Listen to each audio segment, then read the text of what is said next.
The temperature on the bottom end of the 50s right now. The wind at about 15 to 20 miles per hour.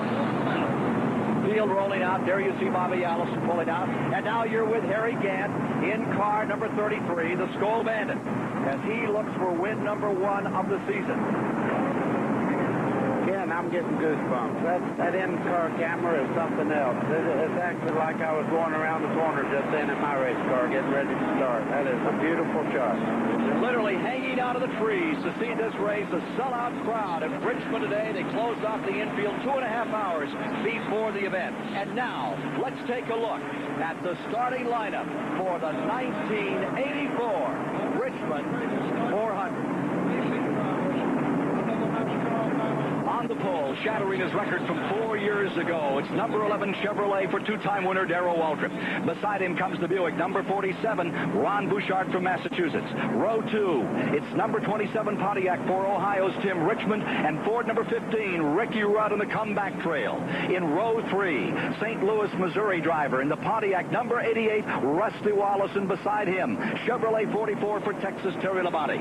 Row 4, the Ford number 94, Richard Brooks, the Junie Donlevy car. And beside him comes the Chevrolet number 5 of Jeff Bodine from New England. In row 5, two-time winner here at Richmond, and the Chevrolet number 28 houses the man who won Daytona last week, Cale Yarborough. Beside him in the 10th position, number 12, Chevrolet for Neil Bonnet. In row 6, two-time winner of this Richmond 400, the Buick of defending national champion Bobby Allison, and Chevrolet number 33, the Skull Bandit, Harry Gant, carrying our onboard camera today. Row 7, from Dawsonville, Georgia, comes Ford number 9 and Bill Elliott. And beside him, the Chevrolet number 98 of Joe Ruttman. In row 8, it's the 6-time winner of this Richmond 400, the famed Pontiac number 43 of Richard Petty. And then comes the Buick number 2 of Morgan Shepherd. Moving to row 9, Dale Earnhardt on the inside in Chevrolet number 3 and Chevrolet number 1 for Lake Speed. Row 10, it's the Ford of Kyle Petty and Ronnie Thomas, number 41 Chevrolet. In row 11 are two Chevrolets. On the inside, 3-time Grand National champion David Pearson, and outside is the rookie in the second Skull Bandit car, Phil Parsons. Going to row 12, the Pontiac number 70 of J.D. McDuffie. Alongside is the Virginian and the Chevrolet number 4, Lenny Pond. Row 13, it's Clark Dwyer in a Pontiac and the Ford of Tommy Gale. Row 14, the Chevrolet of the new New York runner, Greg Sachs. And from Franklin, Tennessee in an Oldsmobile comes Mike Alexander. Row 15, from Wisconsin, the Pontiac number 75. That's the Raymont car for Dave Marcus, and alongside is Dean Combs. Finally, in row 16, Jimmy Means Pontiac starts there along with Trevor Boyce of Calgary, Alberta, Canada. One lap, and they will be racing live on WTBS. Down into the first turn, last time, at an easy speed. They average about 93 miles an hour. They'll average about 90 in the race. You're back once again inside of Harry Gant's car as we get set for the start. What you see them doing now, Ken, is they're scuffing the tires back and forth, getting all the excess rubber and everything, getting a little heat into the tires. So when they go into that first corner, the tires will stick. All right, the field going into the back straightaway, getting set for the start. There you are in car number 33, the Skull Bandit. The field going down into turn number 3. Light is off on the pace car. The field coming up for a start. Pace car is dropping in. Field getting ready for a go. Down they come to the line. Flag is out and they're underway.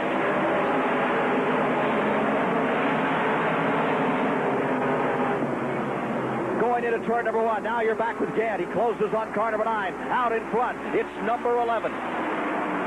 Waltrip taking the quick lead. Ron Bouchard is in second.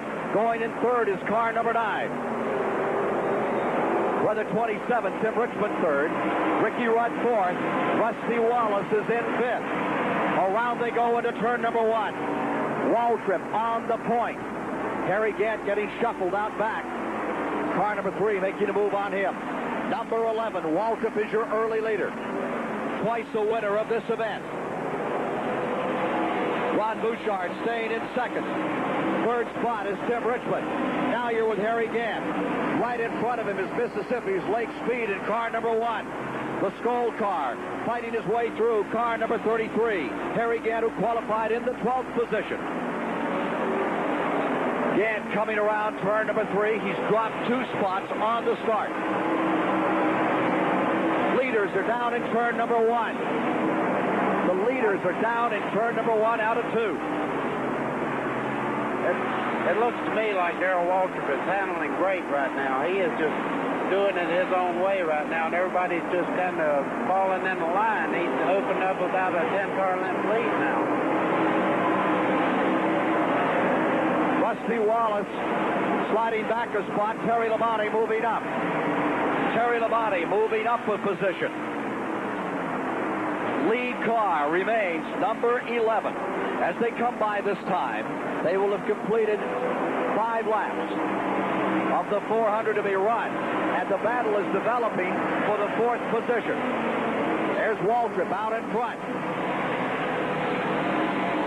On the back straightaway, beginning to get together, you see 47 Bouchard running in 2nd spot, and the fight is on for 4th. Here's Waltrip in the mid-straight. There's that battle between 27, Tim Richmond in 3rd, and pulling up on him is Ricky Rudd. Rudd takes the Bud Moore car down the inside. Going into 3rd position. Going into 3rd, pulling up is car number 15. 27 lies now in 4th with Terry Labonte, the blue car, in 5th. And still Waltrip, who sits on the pole and now pulls away, stays up in front and draws the lead on this race. Again, you're inside Harry Gant's car, out of turn 2, into the back straightaway. Back with Waltrip, the leader. 32 cars starting. The battle is now going into turn number 1. You're watching number 15, Terry Labonte, or rather number 15, which is Ricky Rudd in 3rd, and behind him, Terry Labonte is making a move. Labonte is trying to pull up and take the 4th position, number 44 and 27. Here they are, coming out of turn 4 side by side. It's Terry Labonte on the inside, Tim Richmond on the outside. The red car is Richmond, and there's Terry Labonte. That's the scramble going on for 4th position. Back straightaway, Richmond right up against the wall, Buddy Baker. Well, he's right up against the wall, and it looks to me like Tim may be having a handling problem because he's been dropping back. That's the 2nd car that's passed him, and now Dick Brooks is beginning to make a move on him. Now you see that number 27, Richmond, has been shuffling back, and here comes Richard Brooks, the Junie Donlevy Ford, number 90, trying to overhaul him as they go into turn 3. Off to a good start today, and pulling away is Waltrip in the number 11. Number 11, squeezing out some additional speed, Buddy, and why does he seem to run so quickly out here? He's got everybody covered. Well, you know, he had an excellent qualifying time, and he seems to have everything going his way. The new power steering seems to be working well for him, and the car's hanging low in the racetrack. He's not having any problems at all. And when he starts going through lap traffic, he's going to really pick up more than he is now.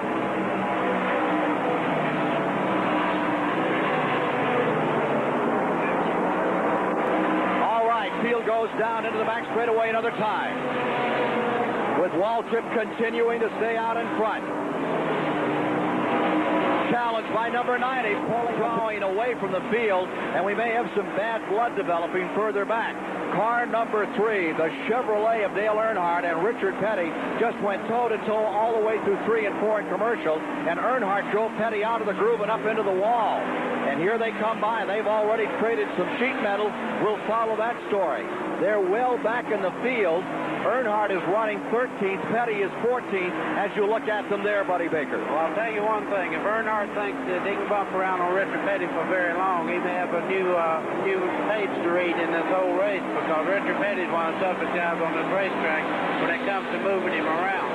Buddy Baker, Richard Petty's old teammate. They finished 1 and 2 at Daytona one time. Now you see some bumping by Bobby Allison, leaning on Kaylee Arbor on the 28. And that 28 car is not a short track car. That's the car that won the Clash down at Daytona the week before the 500, or ran in the clash. Did not win it. Neil Bonnet won it. But that 28 car of Wanda Wilson is a long track car, is my point. Well, it is that, but they've been here before, both of them, Waddell and Cale, and they know what it takes. And the car is running pretty well, but right now Bobby's wanting to get out of this pack of cars that he's running with, and they're running so well down the straightaway, he can't make his move. So I would look for a little more fender bending here in just a second. Harry Gant there was working on David Pearson's shop, but this is the man that's working the entire 31 other competitors. That is Darrell Waltrip, and here he is closing on the Colorado driver, Clark Dwyer, rookie. And here comes Bobby Allison getting underneath Cale Yarborough. Along comes Neil Bonnet down on the inside. Bonnet, who had just a remarkable 2 weeks in Daytona, pulls up another spot. The number 5 is Jeff Bodine. That car, the Spurlock car, is really flying at this moment. Jeff Bodine seems to be running quite well, but I noticed in the group there, several cars have tried him and they couldn't quite get by him. But Bobby Allison has really got a knack of getting under people at this racetrack, so I would look for a move pretty quick on him. 25 of 400 laps are now completed. Look at Allison begin to come on. Remember, this is the race that 1 year ago Bobby Allison said was the key.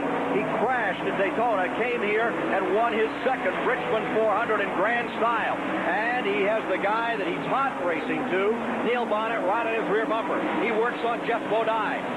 Great action. And remember, they get to about 120, 125 miles per hour in the main straightaway.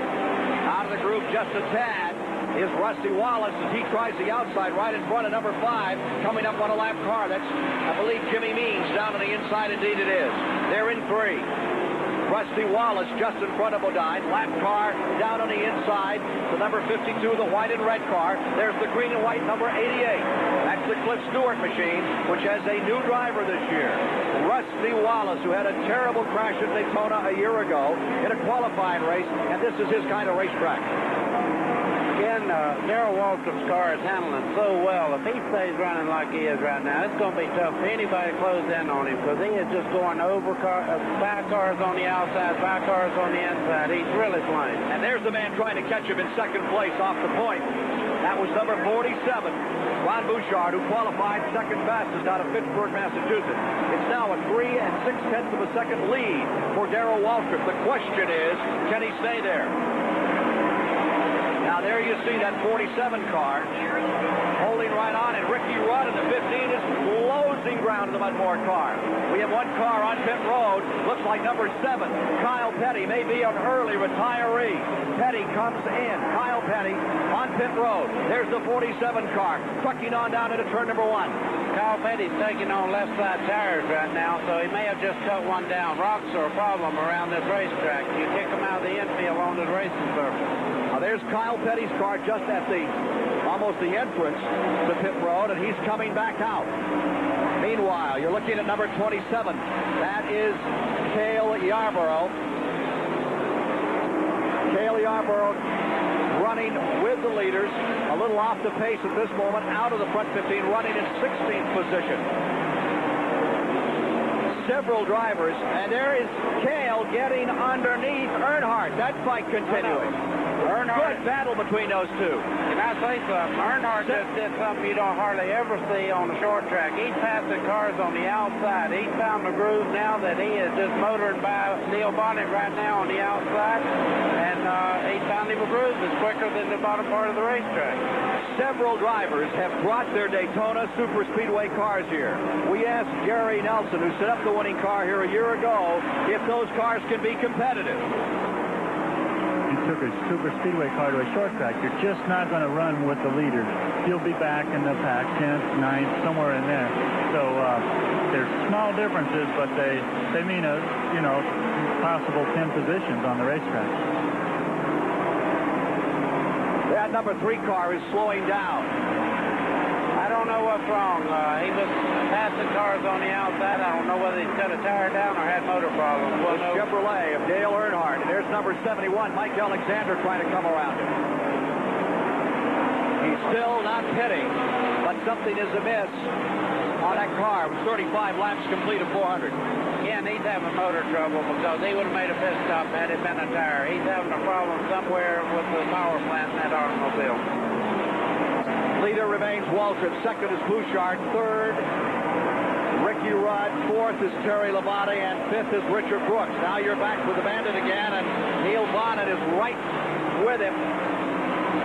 That was Darrell Waltrip, and that's Waltrip.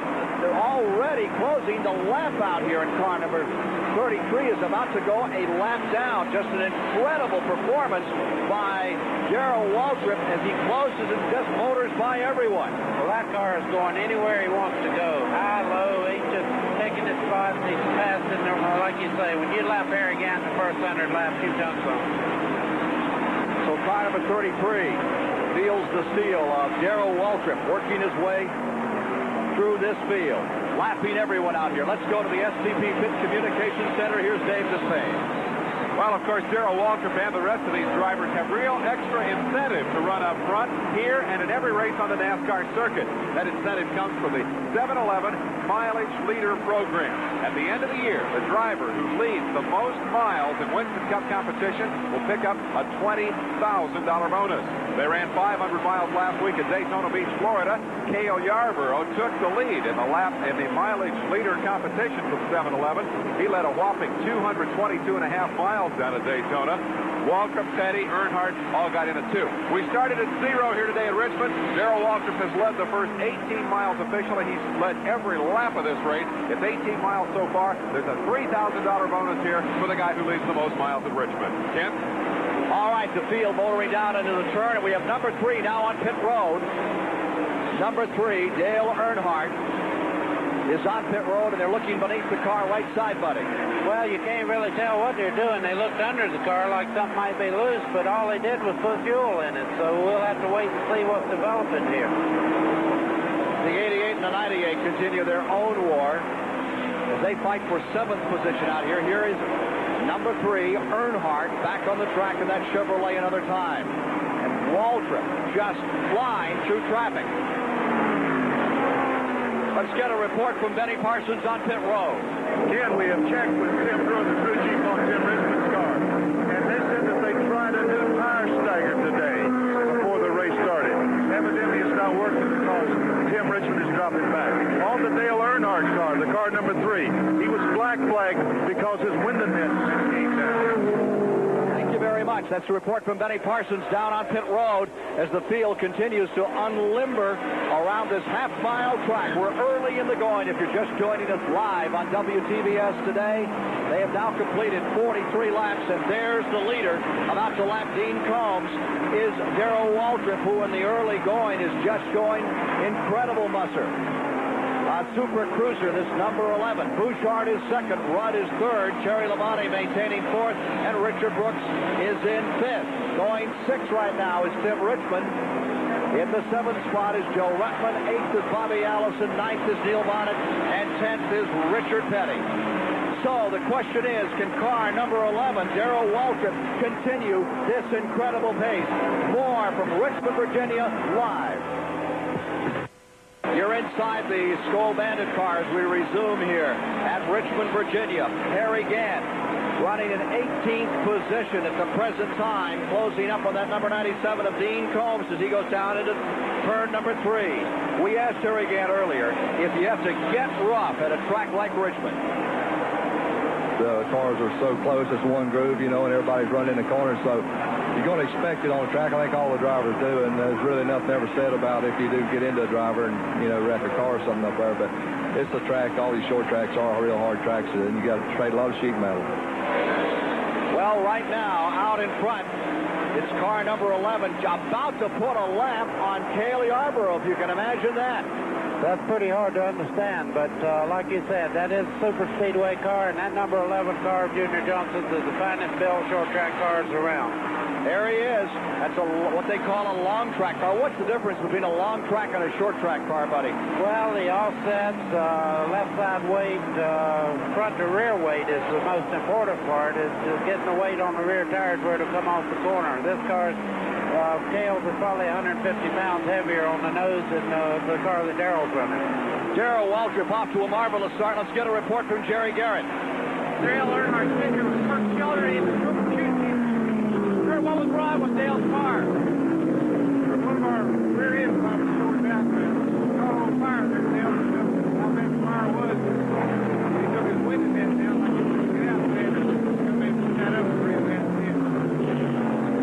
backup system over the cooler now. Should be all right. They're looking better than it. They'll hurt our kids. Okay, thank you very much, Jerry. The battle continuing to build between 47 and the 15 car. You're watching 47, Ron Bouchard, and right behind him, the driver that was the victim of that terrible crash 2 weeks ago down at Daytona. Car number 15 in the clash. Ricky Rudd's 15 went side over side. Here they are running in a tight battle for second place. Moving up is Ricky Rudd. A quick report from Benny Parsons. Yes, Ken, I'm down in Herring Gant's pit, and I've checked with Travis Carter. His car is a little bit loose, but the biggest problem that Harry's got is the car is jumping out of gear. He's having to hold the thing in gear. They plan on a pit stop using a rubber board to tie the thing in high gear once it gets over. 56 laps have been completed, and car number 33, the Travis Carter machine, is having problems jumping out of gear. Now there you see Jeff Bodine moving around car number 28. Bodine pulls up and goes by car number 28. He's now in 11th position. Yarborough is back in 12th. Lake Speed reported in the 13th position as you see him come by, and in 14th is Bill Elliott. The laps beginning to roll off, and it is an impressive display for the Junior Johnson team. Car number 11 still lapping machinery everywhere he wants to go on the racetrack. Is pretty much his to do today. Now you see number 5, that's the Jeff Bodine car, which is your 11th place automobile. Right behind him, Cale Yarborough in 12th, Lake Speed in 13th, and lapping his teammate, there goes Darrell Waltrip. Looks like he wants win 58 pretty badly out there today, Buddy Baker. I'll tell you what, the way he's going to get it, too. He's up behind Richard Petty now to put a lap on Richard in the early going like this. That's a phenomenal feat, but he's really not pulling away from the 47 or 15 car that much. They're going right along with him, so these cars are really hooked up right now, and they're doing their job. 60 of 400 laps complete. And here is Darrell Waltrip, who came out of Daytona better than ever this year. He just had a marvelous Daytona. Of course, a few years ago, here he is putting a lap on Petty. He had a good finish down there in 79, but it was in a car that was running on 7 cylinders. He came out so optimistic, and now today, whereas Bobby Allison made a great comeback on this track a year ago, it is all to date the story of Darrell Waltrip. Now you're looking to get in second place. And Ricky Rudd, who still has a little buzz in his head from that terrible crash, is in that second spot, or third spot, trying for second for Ron Bouchard. Here's Dave Despay. Ron Bouchard, Ken, has been so busy, his crew tell us, that he has not uttered one word on his radio. We talked earlier today about the combination. Typically, the driver and crew chief talk constantly, exchanging information about how the track is changing and how to adjust the car. We remind you once again, we also suggested that a driver might run like a rabbit for 100 laps. That's what Darrell Waltrip is doing. But he cannot run that same combination all day long. I don't care who he is or how good the car is. This track will change. And when it changes, Bouchard, Rudd, Labonte, and the rest of this field are going to be ready to come up and try to take the measure of Waltrip. One other point. Think of the satisfaction that Waltrip took in lapping Cale Yarborough here after Yarborough zapped him last week in the Daytona 500, the moment that everybody knew would come as the draft did its thing at Daytona. Cale Yarborough and Darrell Waltrip, of course, with a little bad blood from a couple of previous incidents. Waltrip took a lot of delight in lapping Cale early here today. Lapping the 8th place car, that's Darrell Waltrip putting a lap on Tim Richmond. And talk about having the field covered. What a performance by Waltrip. He came out here, he seems very... Now, there's your second place battle. 47, yellow and white car. Right behind him, the yellow and blue car. 15 is third. Lake Speed, the number 1 car in your picture. Lake Speed has been battling in the 13th position. He is 13th. And now he gets pinned on the outside as the battle for second progresses into turns 1 and 2. 47, Bouchard out of Pittsburgh, Mass., who won the 1981 Talladega 500, still seeking that second win, maintaining second position as they come around to complete 67 laps this time by.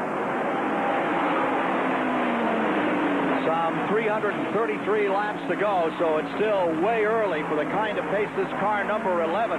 He's running as if he was a rabbit on a 2-car team. He is doing that, and I tell you, the car is working wonderful. He's coming up on Bobby Allison now. He's only like second and a half behind Bobby Allison now, and Bobby's trying to stay in the same lap because he will readjust on the pit stop and get his car to handling as well as anybody here. Well, it's total domination, and there has not been a caution flag to date. We now have 7 cars in the lead lap. You're looking at the second-place car, Ron Bouchard in the 47. There is Ricky Rudd, the yellow and blue car, in third. And then there's an interval that goes back about 2 seconds to car number 44, Terry Labonte in fourth, and then Richard Brooks running in the 5th position. Now you're looking at a pass for 10th position.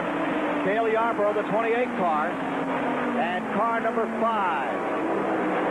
Jeff Bodine at it there. And look at that second-place battle right behind them. Cale Yarborough working the inside, Bodine on the outside. Yarborough trying to take back some ground here. Jeff Bodine on the outside. We will be back with more from the Richmond Fairgrounds before a sellout crowd on a beautiful day as Darrell Waltrip continues to own this race. Laps complete at 400. There's the battle for second position. Bouchard is still there, knocking on the door. What a comeback story on Ricky Rudd in car number 15, maintaining that third position. The Bud Moore car looking good. He goes down the inside another time. Ricky Rudd is trying to work his way through. Fights down the inside, can't quite get through. Bouchard holds him up. Let's see what will happen in turn number 3. Here comes Rudd back working the inside. It seems as though turns 1 and 2 are the places he likes to pass. But right now, Bodine is going to... Oh, we got a spin in turn number 1. First caution of the day coming out. Second and third place barely scraping by. It comes. Caution number 1 at lap 78. 48. Trevor Boyce in the James Hilton car. Spinning in turn 1 brings out the first caution. 7 cars run in the lead lap. With Waltrip the leader, Bouchard second, Rudd third, Labonte fourth, Brooks fifth, Joe Ruttman in 6th, Bobby Allison in 7th, and now Richmond is 8th, the lap down with 9th Petty, 10th Neil Bonnet, 11th Bodine, 12th Yarborough, 13th Speed, 14th Dave Marcus is on the move, and 15th Bill Elliott. We have a replay, I believe, we can look at of what happened down here, turn number 1. There are those leaders taking the high side to stay out of trouble. Looks like Trevor Boyce is stopped there.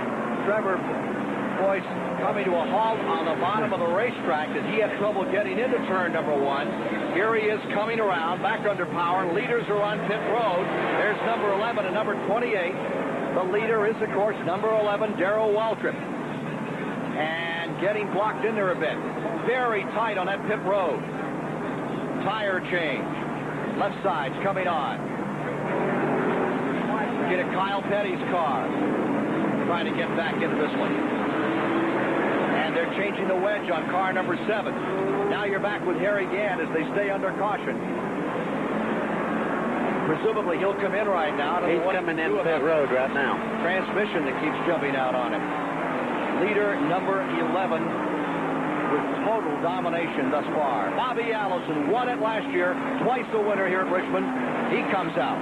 Not only is Darrell running very well, he's the first car behind the pace car, so that means they're doing their homework right in the pits, too. There's the Skull Bandit, number 33, with our onboard camera. Harry Gann, who's having problems with this transmission. David Pearson, winner of this race on 4 occasions. And now you see Joe Ruttman, who's been doing some work. And now take a look at what goes on from inside the car as they work on Harry Gann. Here comes Phil Parsons, number 66, out of the pits. Number 1, Lake Speed, returning to track. Clark's wire, and you're with Harry Gann hustling down this very busy, very congested pit road on this half-mile track where WTBS is bringing you live the Richmond 400, the richest half-mile race in the history of stock car racing. $243,000 at stake here today. As they line up and come back out, the lead car is the number 11. And the 47 stays in the second spot, with third spot still Ricky Rudd, and right behind him Terry Labonte in fourth. The one major change, I believe, is that Bobby Allison will find himself in the fifth position. First caution of the break of the race is a great break for Bobby Allison, who is in danger of being lapped. More from Richmond, Virginia in a moment. We're just back under green. Just a lap ago, they came back under green, and the running order, Waltrip's big advantage, has been washed away. In the second spot is Ron Bouchard. Still in third is Ricky Rudd. There's your leader, number 11, Waltrip, out of turn 2 on this half-mile track before it looks to be a record crowd. The fourth position remains Labonte. Fifth is Allison. Sixth is Richard Brooks. Seventh is Joe Ruttman. Those front 7 in the lead lap. A lap back in 8th is Tim Richmond. With 9th, Bill Elliott, and 10th belonging to Neil Bonnet. That's the situation at the moment, as car number 11 has his sights set on just dominating this race. Car number 11 could really move and take a very staunch hold on that $20,000 prize for leading the most laps from the 7-Eleven people this year. Now you're back again with Harry Gant trying to work around J.D. McDuffie, holding that car in gear as he fights it into the main straightaway. Down he goes into turns 1 and 2 and pulls around McDuffie and tries to pull up in traffic. But it is a hard day for Harry Gant. Headed back into turn 3. Here's your second place car, Bouchard, and right behind him, you see Tim Richmond running 8th. Again, I've noticed something. Ron Bouchard seems to be getting in the number 3 corner a little bit better than Darrell now. He's closed his interval down since the restart. Now you see Neil Bonnet. They've got trouble in turn 2. A car spinning all the way around. Greg Sachs has just spun. He's going to bring out another caution. Greg Sachs, number 51, looping in turn number 2, second caution of the day. And this is a great advantage for those cars running off the first position, because they can come in and do a little work. And the key word is combination, trying to make these cars work perfectly on this half-mile track, which is a rough track, a slippery track. It really tests what a car and driver has to offer. Well, you really get into a situation of teamwork now, because they communicate with the pit area and tell them exactly what the car is doing. They run over and get whatever they need to make the car handle better. And like you say, Ron Bouchard right now, he didn't lose an inch to Darrell Waltrip after the restart. If anything, he was gaining a little bit of time on him. Greg Sachs, Chevrolet, number 51, the car that spun, bringing out the second caution of the afternoon. Let's see if Waltrip will elect to pit. The car has been running so well, I doubt it. He was just in a few moments ago. The race now stands 91 laps deep. We're on Darrell Waltrip's car, the lead car right behind the safety car. 1 lap and they'll be underway. How do you set up a car for Richmond, Darrell Waltrip? Richmond is a very difficult track to set a car up for. It's slick, it's flat, it's narrow. I won there in '81. I haven't won there since. I've been on the pole several times at Richmond. We have not really found a good combination. That's the only short track that we haven't dominated on, is Richmond, Virginia, and we've got to work a little harder there. They're certainly working hard there today. A year ago, he came in here hurt from Daytona. Then he came back in the fall, set on the pole, and went backwards all day. The car just did not work right. Today, he's showing that domination he was talking about. Greg Sachs, the man who spun in turn 2, has pitted his car and rejoined the field. And here we are, ready to take green. 93 laps have been completed. 93 laps have been completed, and there's 47 Bouchard. Let's see if he can deal with him here. On the outside, look at Ricky Rudd trying to move around to put a lap on Neil Bonnet. Bonnet sure doesn't want to go down any more than he has to. He'd like to get back a lap. And Bouchard is definitely able to run with the leader, number 11, a little better than he has in the past 80 laps. Let's go quickly to Jerry Garrett. We're with Jeff Hammond and we're Darrell Waltrip's crew. Jeff, is Darrell running as good now as he was? Yes, everything seems like it's working real well. We changed 4 tires the last stop. The car's still performing real well, but it's still early in the race, and we got a long ways to go, so we just have to play it one step at a time. What's he saying to you on the radio? Right now, he's just the biggest concern is just trying to, when he gets on out a little ways, he's having trouble keeping up with who's in second place. So we're just trying to keep that right there, the interval, you know, where he'll understand what's going on. Still plenty of confidence in pit number 11. 95 laps are now down, and there you see Waltrip in front. And let's take a look at what's going on back in third spot. There is Ricky Rudd, and Bobby Allison's right there with him. Allison in the number 22, trying to move around and take third spot. The man who won this race a year ago. He's won this February event on 2 occasions. Tries to move in. He has his man boxed on Tim Richmond, but can he put him away? There you also see car number 9, the car that won at Riverside on WTBS in the final race of 1983.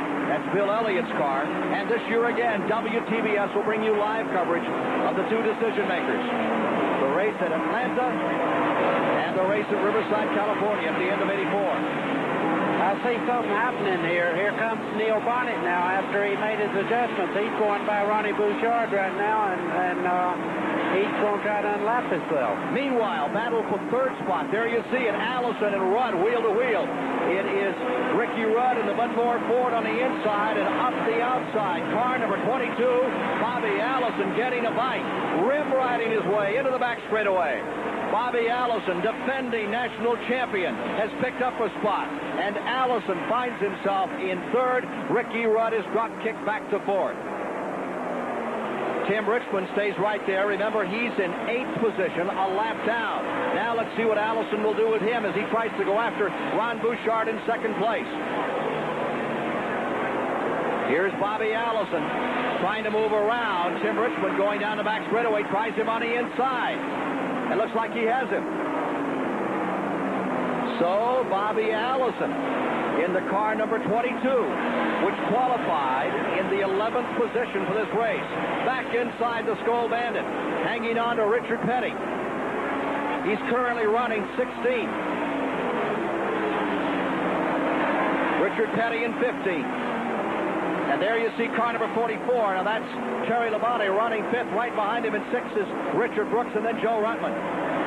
There's 44, your 5th place car. And right behind him, that Ford of Junie Donlevy, number 90. And number 98, Ruttman, stays on the tail end of the lead lap in the 7th spot. 5th, 6th, and 7th right there. Leader another time. It's still Waltrip. Let's go to Dave Despang. Ken, one of the things that we're seeing with Darrell Waltrip is that car is running very low on the racetrack. Now, that's a good line, and it's a fast line, but it's also a line that causes some potential problems. Sometimes these cars will actually come off the inside of the racetrack in the corners, and when they do so, they kick up rocks and debris onto the track. Result? Flat tires. It's a real potential problem here at Richmond, and it could very well be a factor here that will affect the outcome of this race. Don't be surprised if you see front runners coming in for new rubber after running over a rock on the racetrack. Car number 52 was just lapped by number 11. At 52 has been showing some smoke. You saw him going down the back straightaway. Jimmy Means, we thought he might be losing an engine a lap ago. Thus far, they have not brought him in, and apparently isn't putting any oil down on the track. There's your leader. Another time was Darrell Waltrip in number 11. And another part of this story on the number 11 car is running directly behind him now. In 8th position, he's passed Tim Richmond. Behind the 11 is the sister car from that team, the Warner Hodgson Jr. Johnson team. There's the 11 and there's the 12. And that's the story. Neil Bonnet, Buddy Baker, seems to be finding the combination. And those cars running nose to tail here, actually a lap apart, but Bonnet has made a nice comeback. Well, that's the thing that happens on a short track race. Neil went in the pits, made some adjustments, and he's running just as well as Darrell Waltrip now. And I just wonder when he gets up there if the team spirit will be there to let him unlap himself. I doubt that very much. Team spirit goes only so far. There's no contracted drivers like in Formula One where one man must finish behind the other according to contract. Take what you can get out here. There they are. late report on the attrition shows that 3 cars have retired. Pearson has gone behind the wall. Jimmy Means and now Ronnie Thomas. Report on the front 3. Now let's see if this number 12 car is going to be able to take a lap back. Heavy traffic further back. Jeff Bodine's 5 car on the outside, trying to find just any kind of running room. Only 2 cautions to date in the race. And look at Neil Bonnet continue to close up on his teammate, the leader, Darrell Waltrip. More live on Superstation WTBS in a moment from Richmond. We're back with you live at Richmond here on WTBS, watching Darrell Waltrip dominate. But the story is the team car. Number 12, Neil Bonnet, running in 8th, the lap down, trying to make a lap up. They've hit the combination on number 12, and now Bonnet's going for it. Meanwhile, running in the 2nd position, overall in the field is this man, number 47. That's Ron Bouchard, and right there, closing ground, is Bobby Allison in number 22. Let's go to Benny Parsons on pit road. Yeah, and I'm in the pits with David F., the crew chief on Ron Bouchard's car. David, you've got both those team cars, those 2 Budweiser cars in front of you. What can you do about that? Well, Bonnet's a lap down, so Darrell's the only one we're running against, but Bobby Allison, we're holding the same pace as Darrell and Bobby, and we've got a long way to go. If we can stay in the same lap with them, then we'll adjust toward the end of the race. Okay, Ken, that's it from David F. Car number 12. Now we're 47 and 22. 12 is definitely showing like he wants to make a move and take a lap back. But here's where the battle is. This is for 2nd position. Ron Bouchard from Pittsburgh, Massachusetts. Unsponsored car. Notice nothing on the rear flank of that machine. There's Bonnet right up there looking for a hole, and it's not there. Clark Dwyer, the rookie from Colorado, down there on the inside, but Bonnet is trying to move through. Here comes Neil Bonnet again, trying to take the lap back. They're calling it the Winston Cup Super Team. 2 of the most talented drivers in stock car racing, joined under a single banner. Dave Despain has the story.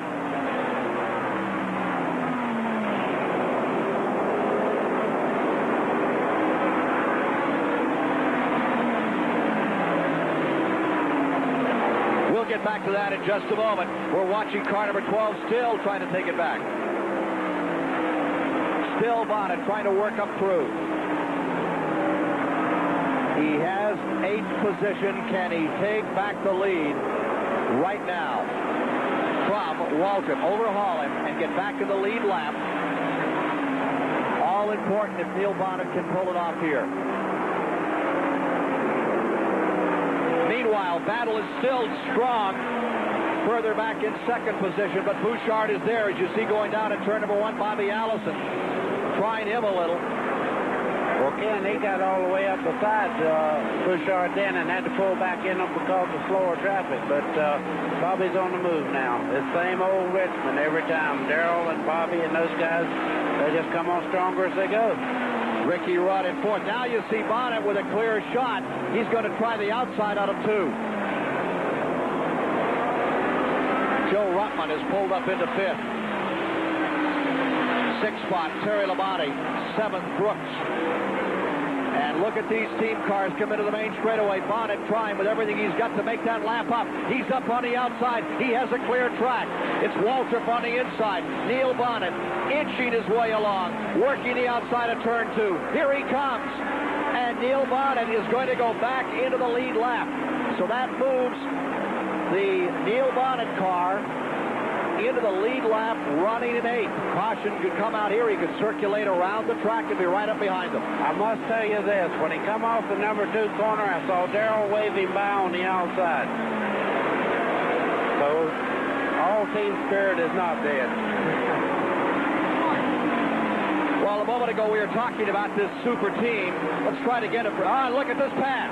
Here comes 22 Allison down on the inside. He may have it for 2nd. There go the team cars up in front. The battle is for that 2nd position going into turn number 1. Battle is still on, and Bouchard fights him off. He stays in 2nd. Allison having to settle for 3rd. There they are, 47 and 22, and also making his way up in there another time. Out of the back, there's Earnhardt, who's been running that high groove, and he's trying to make up a lap. There you see 47 and 22 in a tremendous struggle. I tell you, number 3 car of Dale Earnhardt right now is the fastest car on the track. He's passed Bobby Allison and pulled off right now. And as you see, he's running an entirely different groove. He's running way high in the corners, and he'll catch Bouchard in the next couple of laps. He will unlap himself. Bouchard getting a chance to pull away for just a moment from Allison, but here comes Earnhardt, looking really strong in the number 3 Chevrolet. Down the back straightaway at over 100 miles per hour. Then he eases down. Look at Earnhardt up on the outside. Earnhardt trying to gather ground and get back into this race. This will do something else, too, Ken. Bobby Allison, seeing that higher groove as being a faster way around the racetrack, I think he'll pick up momentum by watching. The number 3 car, the yellow and blue car, now goes back to the inside on 47. Earnhardt out of the top 15 at the present time. But look at him out of turn number 4 and down the main straightaway. That's as rapid as any transportation here this afternoon. And Allison is beginning to hook up on the inside. Way low is Allison. Getting back down to the bear grease and trying to work his way through.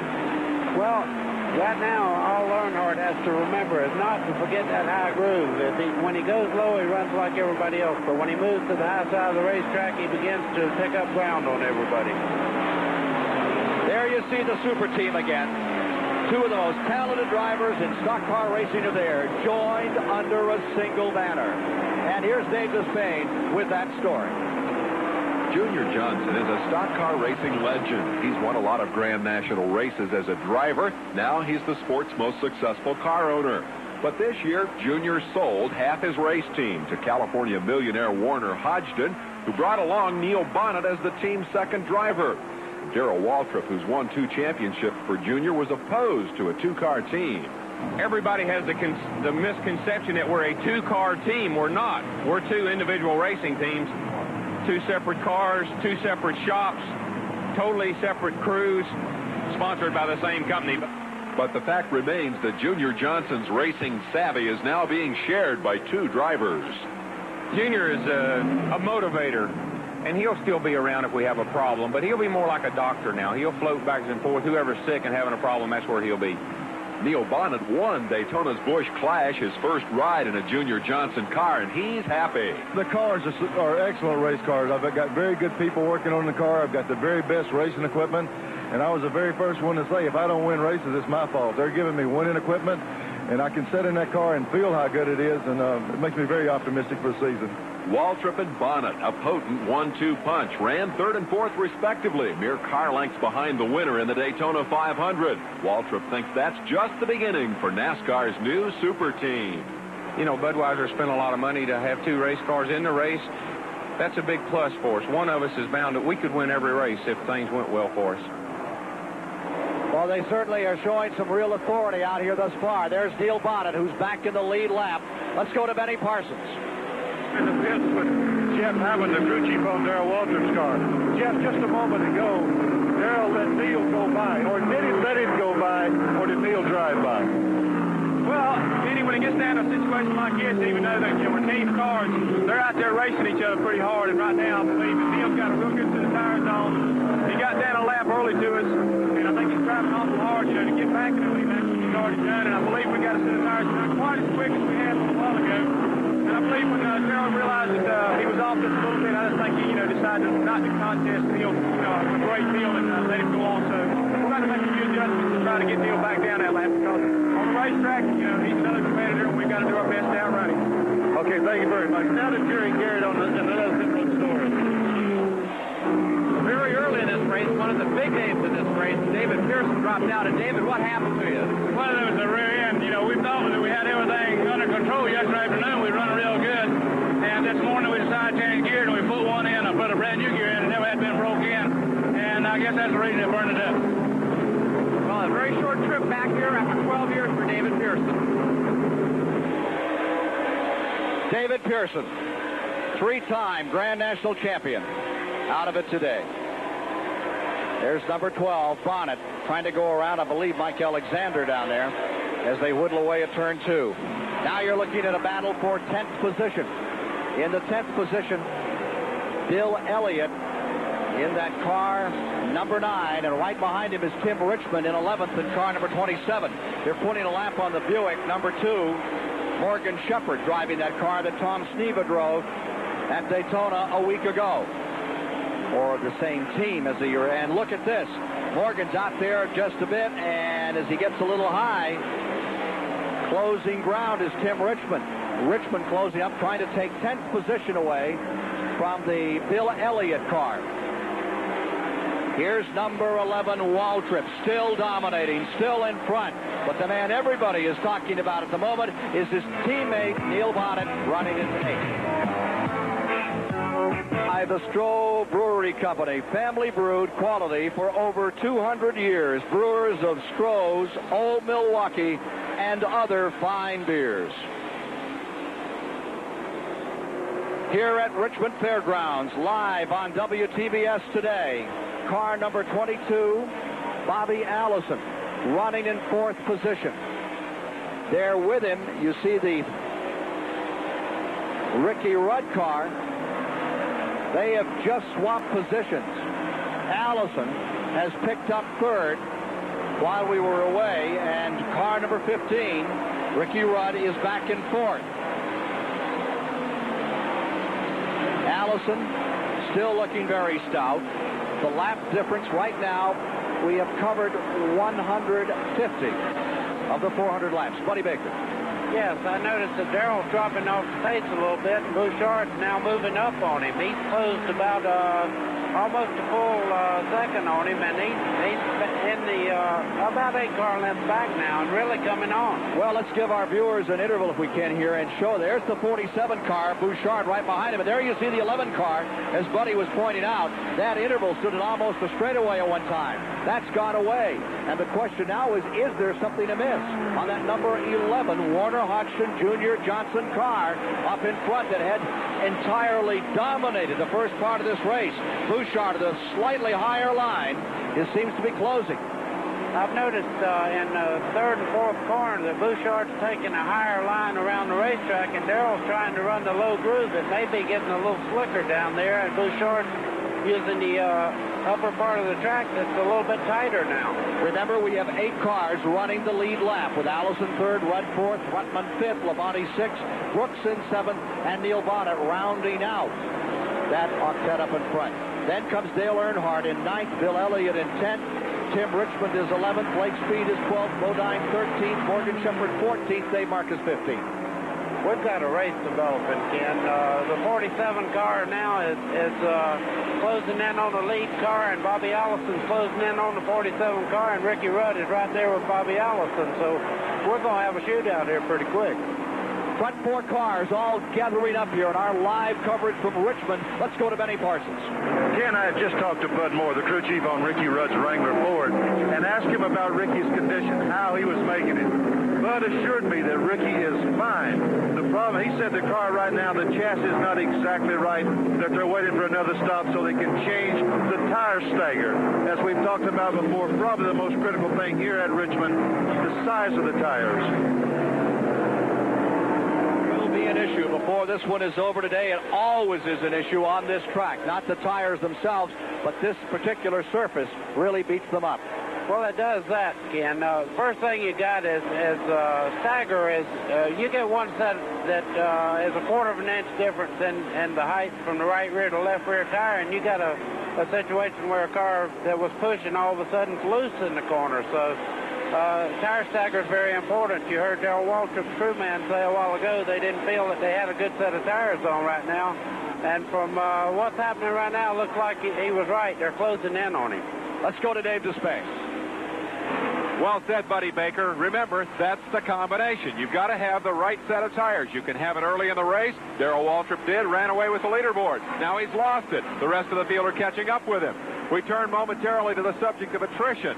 31 cars are still running out of 32 that started. David Pearson is out with a rear end problem. That's the differential. It's part of the drivetrain that takes such a beating here because you accelerate so hard and then slow down so abruptly. Pearson's car out with differential. Ronnie Thomas came in, changed the differential, and went back out. We'll take Jimmy Means off the attrition board. He has fixed the mechanical problem with his car. Can't get him back in the race. We'll put him back in the running order. 31 cars are out there. Back to you, Ken. Car number 43, Richard Petty, is now on pit road. The 43 car has pulled in. He was running way back, and he is in trouble. Number 11, there is Petty coming out. Seems to be something amiss on number 43, the Petty car. Here he is back on the track. He had been running in the 16th position. Not a good day for the man who has won 13 races here at Richmond, Virginia, the all-time story of this track. A switch now in the back of the field as well. Neil Bonnet continuing to clamber up through traffic, finds himself in 7th. Brooks has been relegated to 8th, and we still have 8 cars in the lead lap. And there you are with Darrell Waltrip, the leader. Now you're back with Harry Gant, car number 33, running in 17th position. He's picked up a spot. He's gone to 16th as Richard Petty is pitted. But Gant is having transmission problems today. Well, I guarantee you one thing. If it's jumping out of gear going in the corner, that's one of the worst things you can have on a race car. You also notice the windshield on that car is beginning to look like a racing windshield. By the end of the day, it'll be really hard to see through. Putting another lap on Cale Yarborough, a winner a week ago of the Daytona 500. Darrell Waltrip continuing to fly his colors in the lead. He has dominated from the very top in our live coverage today. The laps, well, we stand 162 laps deep, 63 laps deep in the event. And still on the move is the Neil Bonnet car. That's the one. Bonnet has just taken the 6th position. Terry Labonte falling to 7th. 11 is your leader. And the sister car has made up a lap and is continuing to wheel through traffic. There you see that number 12 car. He's up behind 5, Jeff Bodine. Bodine is running in 14th. Stays right there. He is just scratching and digging and fighting his way through this field. Into the main straightaway. Down he comes, number 12. Neil Bonnet having a marvelous return up into the top of this race, trying to get underneath Jeff Bodine. I tell you one thing, Neil Bonnet must be just handling perfect. He has opened up a 12-second differential between he and Darrell. You can understand him going by him to make up his lap, but he'll be in contention here if he keeps going like he's going if they don't have caution, because he is really flying. The leader still is the 11 car of Waltrip. Now you see Neil Bonnet still trying to deal. There he is out of Hueytown, Alabama, with Jeff Bodine getting pinched a little. Bobby Allison is making some moves on turn number 3. Bobby Allison trying to make some running on Ron Bouchard. They're fighting further back. Here is the leader, Waltrip. Number 22 up on the outside is finding the mark on Bouchard and just getting by, and here comes that Earnhardt car. Ricky Rudd. Ricky Rudd car down the back stretch, and it's something else. That's the old Earnhardt car. It is now the Ricky Rudd car, and the number 3 Chevrolet is now a fellow named Dale Earnhardt. Here's Allison. He is now 2nd, and Ricky Rudd is in 3rd. Car number 11 may be slowing down a tad out here. The story, how about it, Benny Parsons? Ken, you're exactly right. Darrell Waltrip is slowing down. I've checked with Jeff Hammond, and our suspicion is exactly right. The tire stagger is off. The size of the tires is not exactly one. It's not exactly what they want. Meanwhile, Darrell's sitting out there. There's nothing he can do. They have to have a pit stop or a caution flag to change all 4 tires to get the stagger back right. Meanwhile, he's trying to make the best of whatever he can. He's trying to do the best he can until he can make a pit stop. Well, the thunder continues with Darrell Waltrip in front. Allison now in 2nd. Here's another update from Jerry Garrett. Richard Petty's pit talking with his crew chief. What was the problem that caused Richard to come into the pit? Well, we had a little misfortune in the SCP Pontiac today.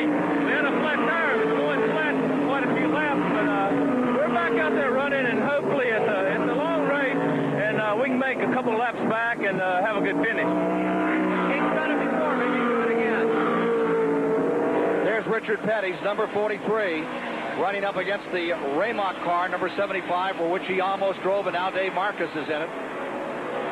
They go down through turns 1 and 2, do a little shimmy and shake. 43 on the inside and 75 on the outside. That Dave Marcus, of course, in the 75 has won here on 2 previous occasions. One rain shortened, the other a great battle. And both times that Marcus won it, Richard Petty was the man who finished in second. Now you see Waltrip still leading car number 11. So Darrell Waltrip continues to lead, but the report from Benny Parsons is he is losing some time out there. More in a moment. BF Goodrich TA high-tech radials. Update for enthusiasts. Subject, Comp TA. Le Mans. The Comp TA radial becomes the only street tire ever to win first in class at this event. On the road, this V-Speed-rated tire gives unsurpassed performance. Tests prove cars equipped with Comp TA radials handle better overall with outstanding wet traction. The Comp TA. Just one of the BF Goodrich TA high-tech radials. We make cars perform. Before Dodge Aries K, there was no way to get the benefits of front-wheel drive in an American wagon. Standard 550 protection, room for 6, and a solid resale record, which explains why our Aries family has joined over 300,000 American families. We are Dodge, an American revolution. Dodge, best built, best backed American cars. Formula One, Indy, NASCAR, Can-Am. Nobody covers the world of racing like Auto Week. Auto Week tells you what really happened on the track and behind the scenes every week. Auto Week gives you the fastest, most accurate racing coverage each week, only days after the checkered flag drops. And Auto Week gives you a whole lot more than just racing coverage. Driving impressions put you behind the wheel of every interesting new car. Feature articles cover everything from Econobox to Can-Am Racer, miniatures, tips on maintenance and repair, collector cars, even motorcycles. Now get a year's subscription to Auto Week. 52 issues at the basic price of just $23. Save $42 over the newsstand price. Call 1-800-257-1234 and get this $8 Auto Week T-shirt absolutely free. That's 1-800-257-1234. Traders are standing by. Let Auto Week put you in the driver's seat every week. With Buddy Baker, I'm Ken Squire at the start-finish line of the Richmond Fairgrounds for the richest half-mile race in history. $243,000 at stake. You're watching the battle for second place. That's the defending national champion in the white and red car, Bobby Allison. Directly behind him, the Budmore Ford with Ricky Rudd. And directly in front of that pair is the number 12 Neil Bonnet car running in 6th. He is half a lap down to his teammate. There you see, number 12. That is Neil Bonnet running half a lap down to his teammate up in front, Darrell Waltrip. Now you see that second and third place car first, right behind car number 12. Other number 11. As they switch them around, number 11, Darrell Waltrip is there on the point. Allison is in second, and Rudd is in third. And the second and third place cars are gathering up the leader. I've noticed that Bobby Allison's working a high groove now, and seems like when they move up there, they really get to the hole. We got a wreck on the back straightaway. Car number 88, Rusty Wallace, and the rookie from Colorado have tangled with a fence, and they've really mashed it. Clark Dwyer, 17, the Roger Hamby car, beaten up, and Rusty Wallace both getting in trouble, bringing out the third caution of the day. Big trouble for the Colorado driver. Yellow is out once again. This is the break that Bonnet wanted. This puts him right back in the ball game now. I tell you, his car is working great. If his next set of tires, the stagger's right on him, he's ready. Leaders may take an opportunity to pit right here. Waltrip first, Allison second, Rudd third, Bouchard fourth, Rutman fifth, Bonnet in sixth, Labonte seventh, Richard Brooks is eighth. the lap situation. 184 complete. And there you see the activity along pit road. That's a pretty shot. Good shot. Yeah.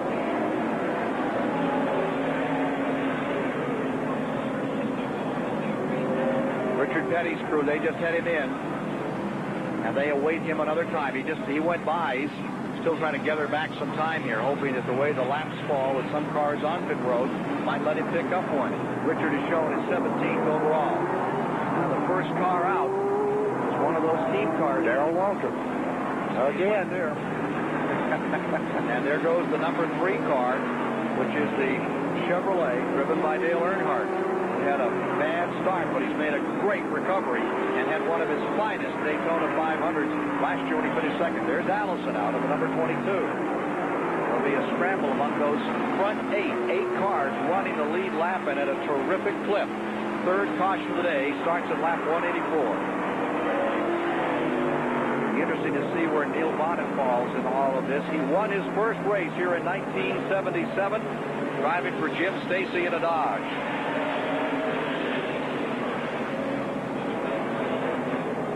They're in, working on his car, looking for his 14th win here today. He's earned over $1.5 million on this NASCAR Grand National Tour.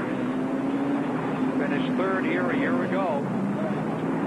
And the only other top 5 finishes here were 1977 victory, the fall race, and third and 78, the fall race. Harry Gantz, number 33, is back on pit road another time. Lowered off the jack and away he goes. Hazardous getting out of there. All kinds of stuff to run around. I'm telling you, they leave tires everywhere. Looks like a game in an arcade as they come down pit road. Skull Bandit, number 33. Lou Bandel, one of the great patrons of the game. He flew all the way down here to see that car run today. He was at Daytona last week. Boy, they've had their share of problems thus far in the event. They're running out of the front 5th. They're running in 15th at the present time. Gant just not giving up at all. And this car that comes from the Travis Carter team, owned by Hal Needham. There you see the field as they circulate around. And some of the infield here, that infield was blocked off this morning. 2.5 hours before race time, sold out. And some of the crowd that has gathered record numbers on a cool, brisk day here in Richmond, Virginia. Even though Neil Bonnet made up his lap, he's at the tail end of the field, and that's not going to help him a whole bunch of closing up on Darrell if he's back to 100%. Now let's check our leaders as they come by, buddy, on those 8 cars up in front. Waltrip continuing to dominate. He's led 99.7 miles on that 7-Eleven scoreboard for lap domination. It could be worth an extra $3,000 to him today. In second spot is Bobby Allison. And the third spot is now Ron Bouchard, with the 4th spot, Ricky Rudd, as they get ready to go again. Let's go to Benny Parsons.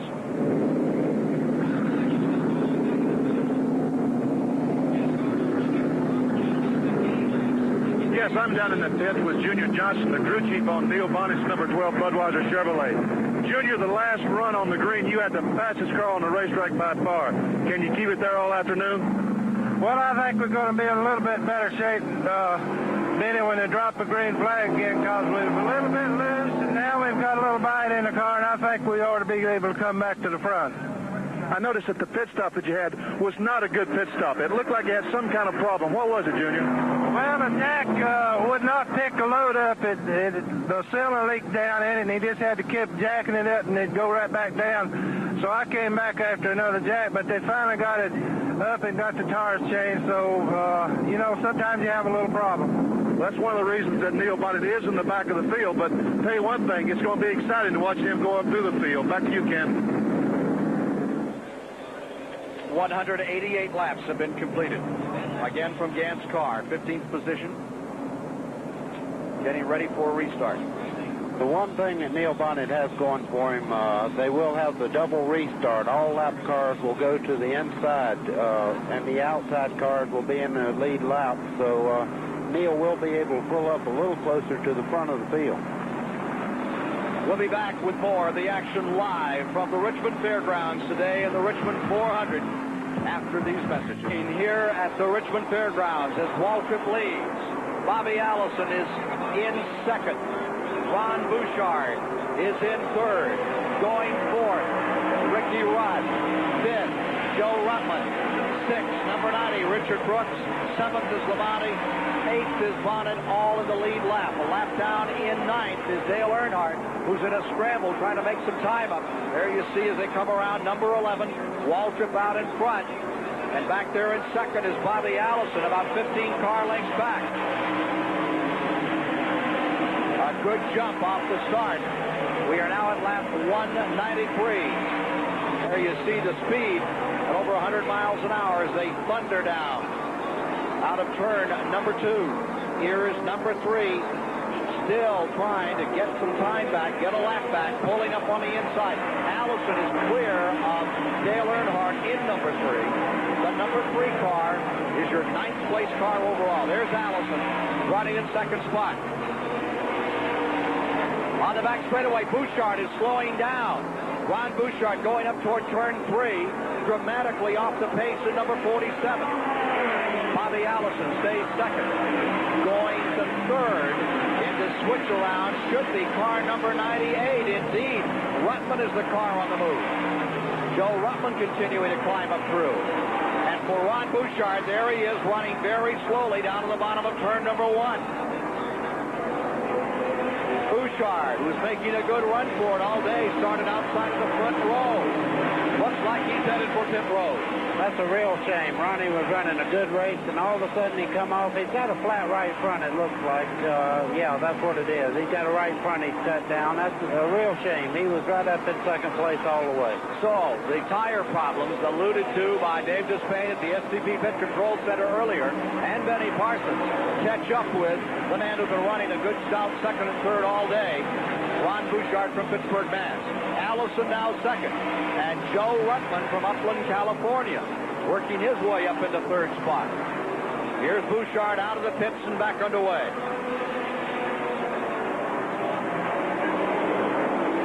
Getting toward the halfway point. Number 11, Waltrip, still very much there, putting a lap on Bouchard. Puts him a couple down now. And we have 7 cars running the lead lap. Getting ready for the halfway marker on the field. Halfway on the field this time.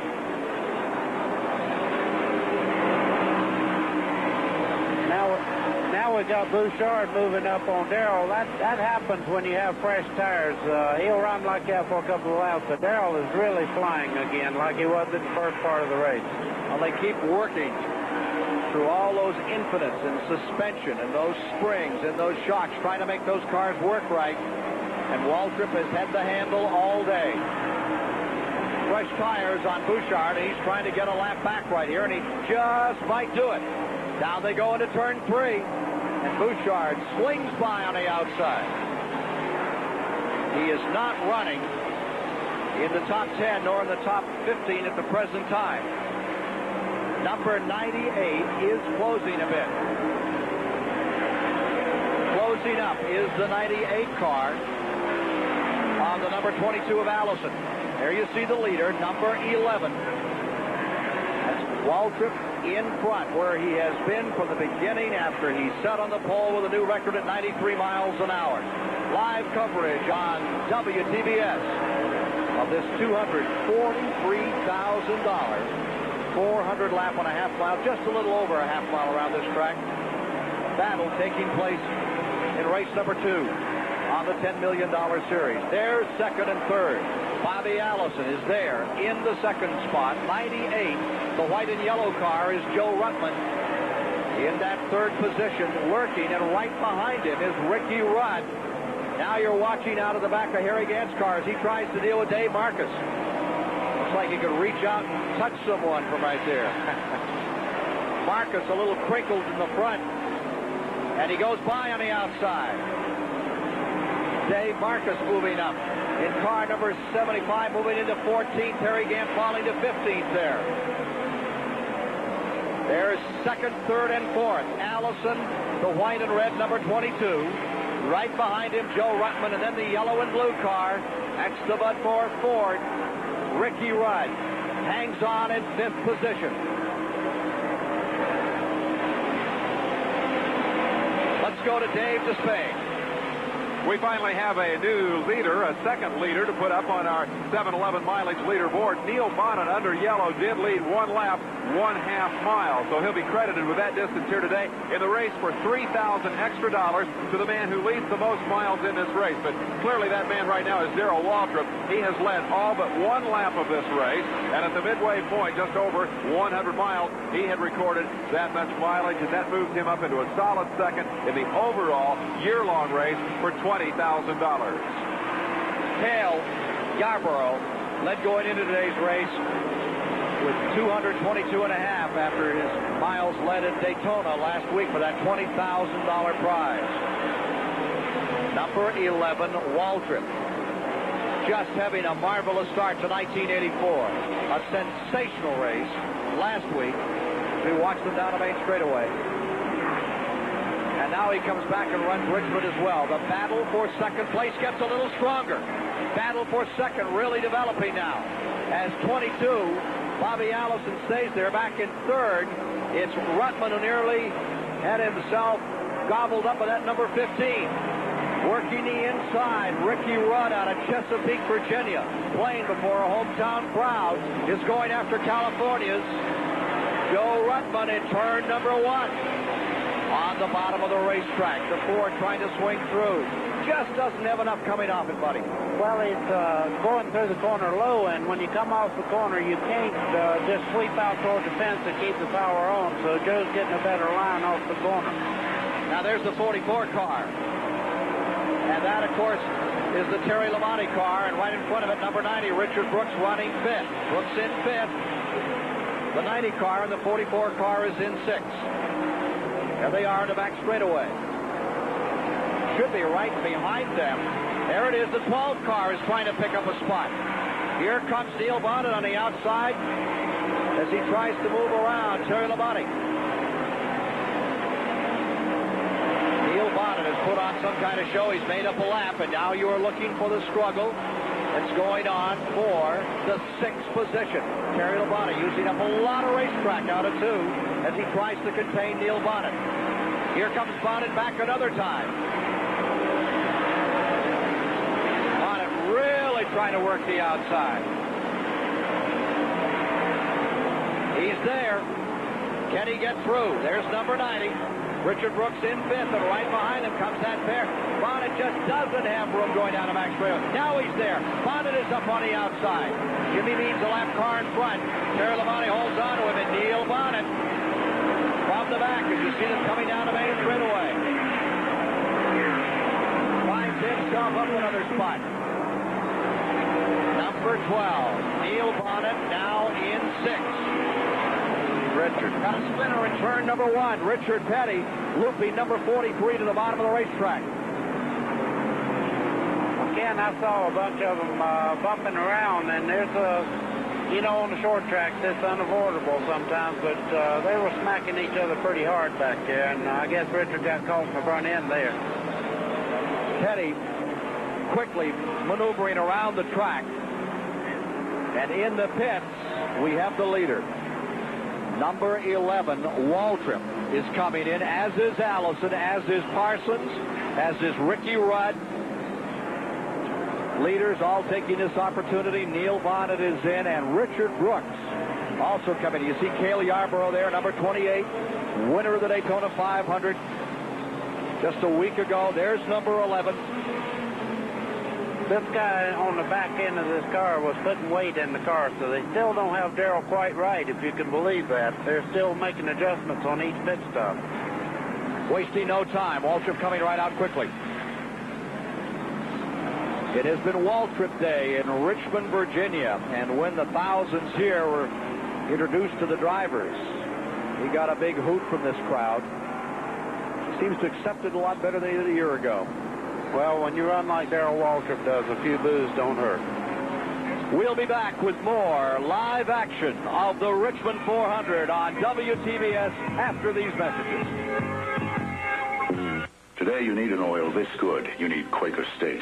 I want all the performance this engine can deliver. I need an oil this good. Today's four-cylinder engines work so hard, they demand an oil this good. These motor oils are refined exclusively from Pennsylvania grade crude. Quaker State is so good, it's America's best-selling motor oil.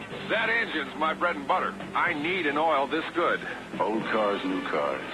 Big cars, small cars. Today you need Quaker State. You need an oil this good.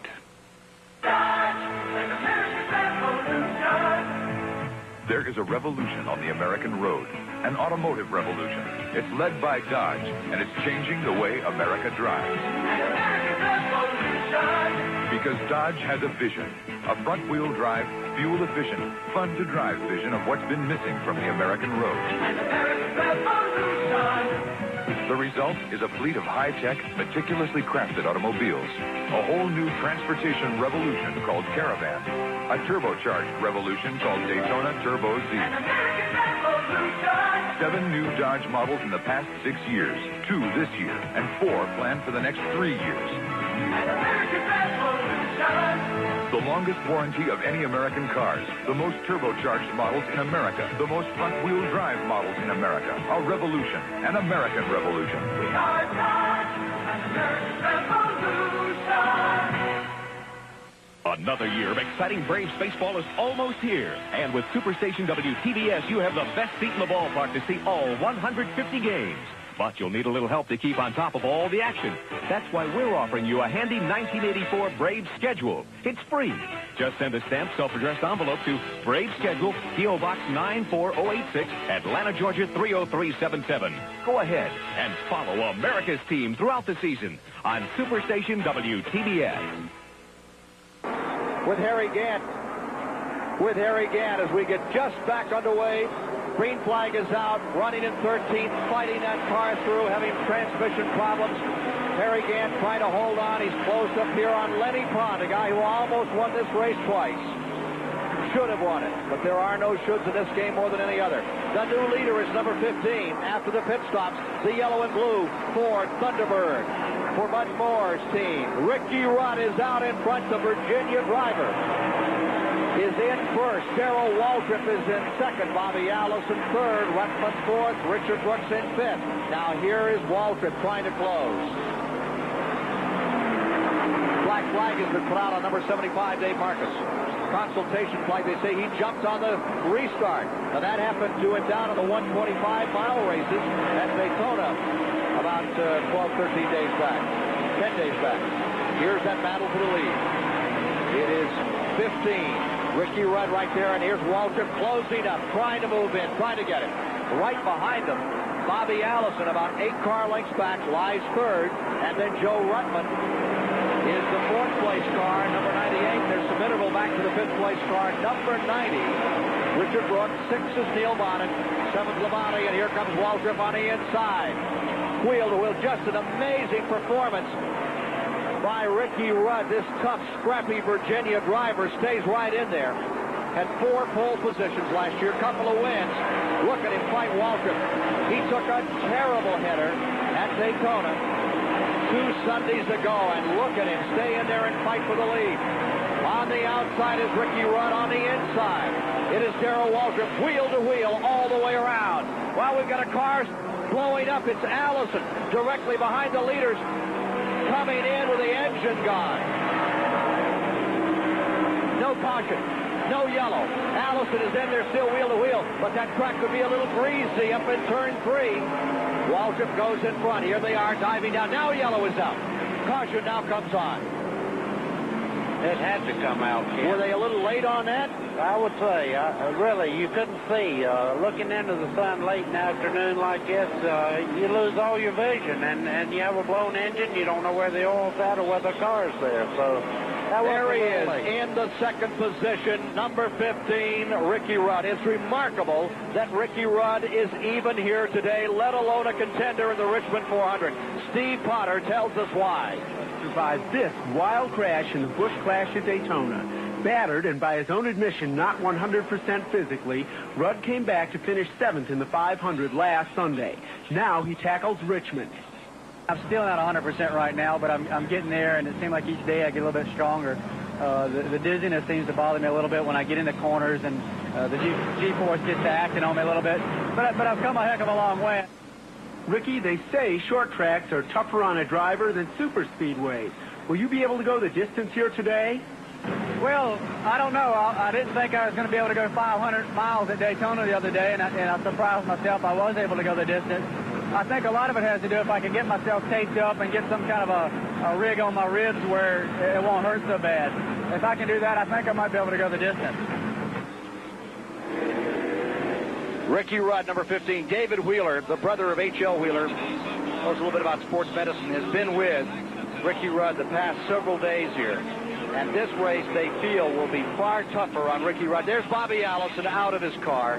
What a misfortune for the man who won it just a year ago here and started his great campaign toward the championship. Here's Benny Parsons with Bobby Allison. Ken, I'm down here with Bobby, as you mentioned. Bobby, for the second race in a row, it seems you've had an engine problem. Is that what happened? Yeah, the engine blew up.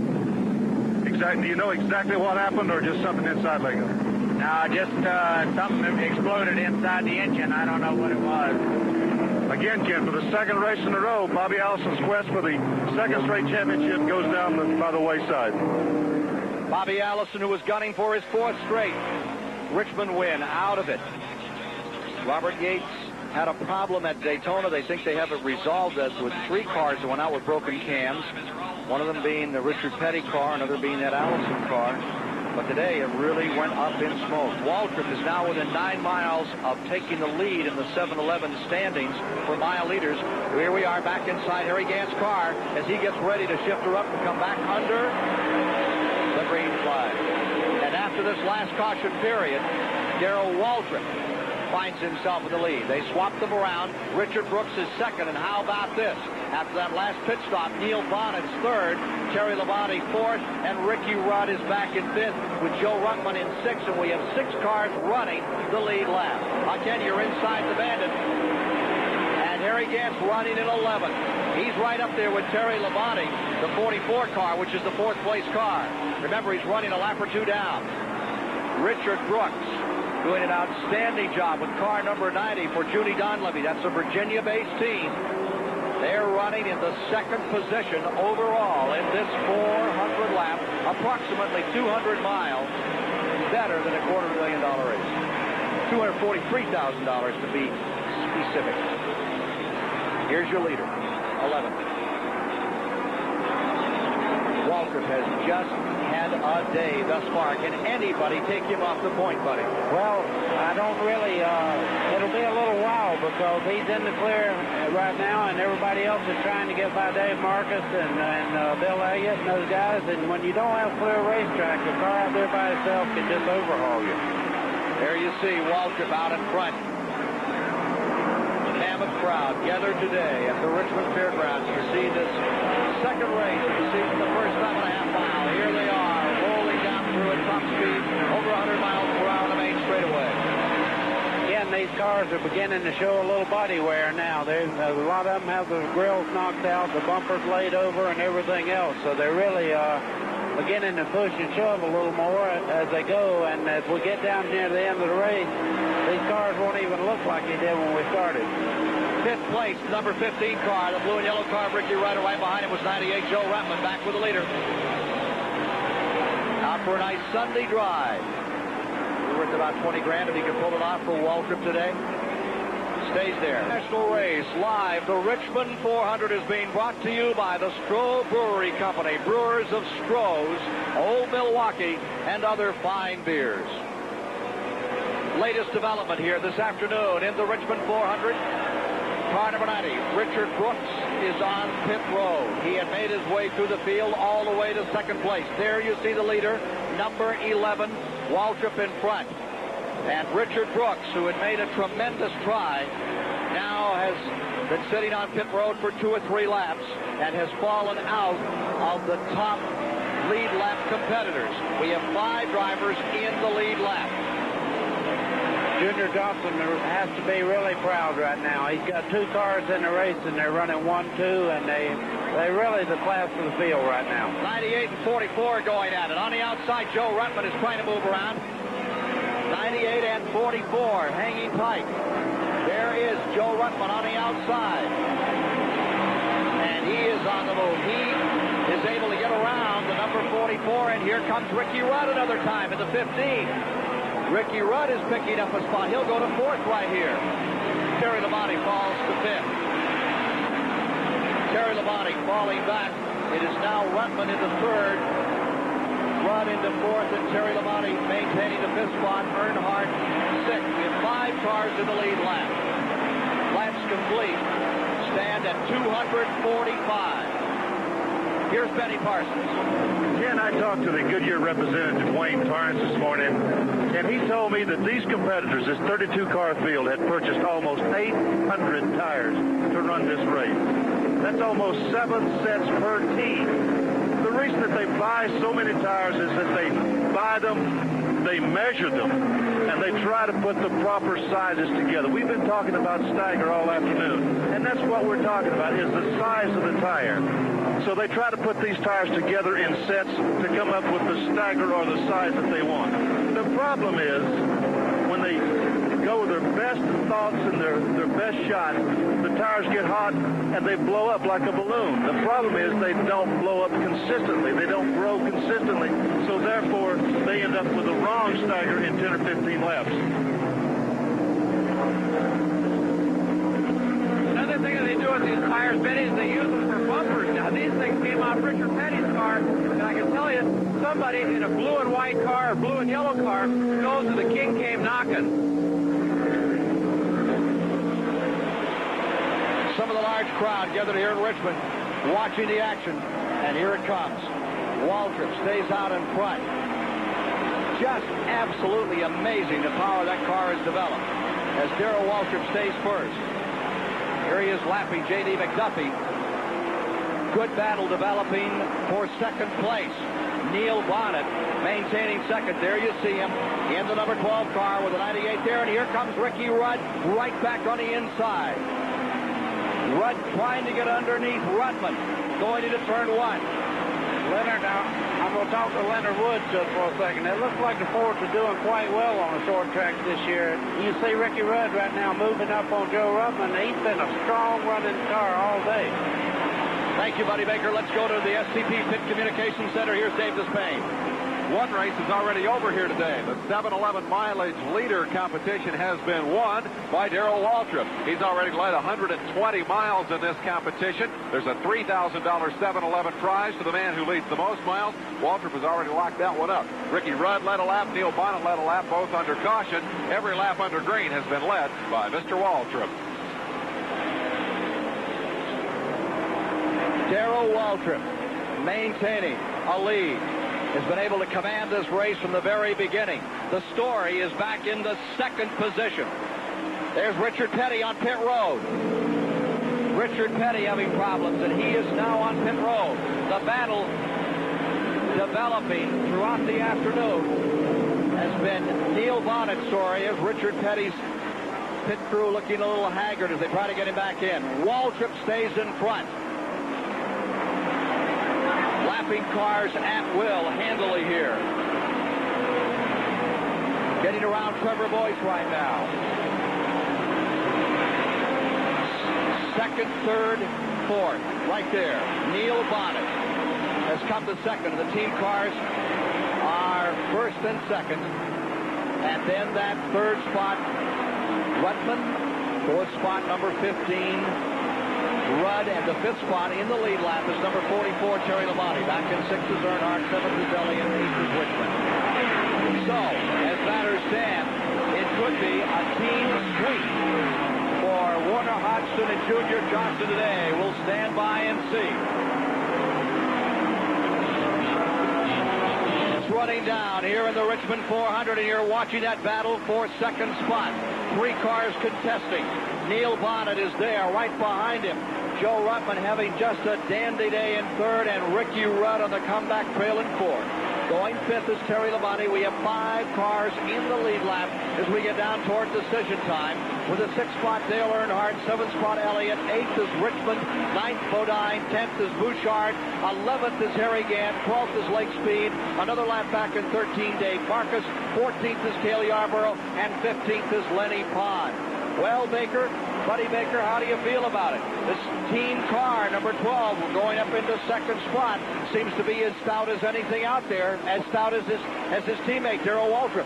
Well, he is awful strong, but I will tell you this. I talked to Joe Rubman before the race, and he says he's ready. The car's handling good. He's running good now, and Ricky Rudd's still there. This thing isn't over yet. Darrell had a lot of clear track there to open up the lead, but if they get another caution, it could be anybody. Now look at this. Here comes Rudd down the inside in the 15. He's going for a spot. Ricky Rudd on the inside is pulling up and going for third position. They're wheel to wheel down into turn 3. It's Ricky Rudd and the Bud Moore Ford on the inside, and up on the outside, the Benfield car, number 98. There's number 12, still holding on to the second position, and then their third place cars. There's the interval, and now you see Rudd attacking out of turn number 3, and Ricky Rudd deliberately setting that car on the bottom of the track, picks up another spot. Rudd moves up into third. Ruttman drops back to fourth. What a dandy race for Ricky Rudd today. Set on the pole for this race a year ago. Here he is drawing away, and it looks like the handle has gone away on Joe Ruttman's number 98. He could be fair game for Terry Labonte very shortly out there. Laps continue to dwindle down in the latter half of the race. If you're just joining us, the man who's set on the pole continues to dominate as we come around to complete 268 laps. Earlier, we asked Neil Bonnet, do you take it easy or do you go flat out at Richmond? My job is to make that car uncomfortable. I'm not supposed to ride around out there comfortable. If I'm comfortable, I'm going too slow. So what I have to do is take a very good race car and get it on the ragged edge and use it all day. Well, he's about half a lap down to the sister car as the Warner Hodgson Neil Bonnet team. There you see Neil Bonnet going out of turn number 2. And you see some of the damage on those other cars. There's the 17 car, Clark Dwyer, all beat up in the nose. Yeah, and I've noticed something. Ricky Rudd is, he's really closing the gap in between he and Neil Bonnet right now. So we're, anytime I see Dave Marcus that close to somebody going in the corner, I kind of hold my ears. Consider this, back in 1969, only 9 cars finished this Richmond 400. Today, officially, only 2 cars have fallen out, David Pearson and Bobby Allison. That's amazing. Well, it is amazing. You would think that the attrition rate will be much higher, especially with the cramming and bamming that's going on. But these cars are well built, and it takes a lot to knock them out. Second place car, Neil Bonnet. Leader, lapping, late speed in the number 1 car. Late speed getting a little high in that Haas Ellington car, and he just threads the needle as he moves around out there. You saw something right there. Darrell just waved to Lake Speed and thanked him for giving him a little bit of room. Everything's going for the lead car. Slower cars are looking for him. They give him room. Now, when they're racing for position, they give nothing. Number 33, you're back with the 11th place car, closing in on Ron Bouchard. Bouchard is in 10th. That is the battle for 10th place. You're right there with the Skull Bandits, the Hal Needham car, right in front of him. That is the battle. 47 and 33. The 47 car just barely in front. And right in front of him in 9th place is Jeff Bodine. Bodine is in 9th, and the car directly in front of our camera car remains the Bouchard car in 10th, and then Gant runs in 11th. Now leader Waltrip again. Boy, it's been his all day. Has better than a 10-second lead right now on this half-mile track. Before a gorgeous crowd on a sparkling day, a sensational race for Darrell Waltrip. In second place, it's beginning to get a little heavy. Going down in turn number 1, Ricky Rudd is closing up again. Battle for second place is beginning to develop. There's your leader. That's Waltrip up in front. But his teammate is beginning to have a few Ford problems out there.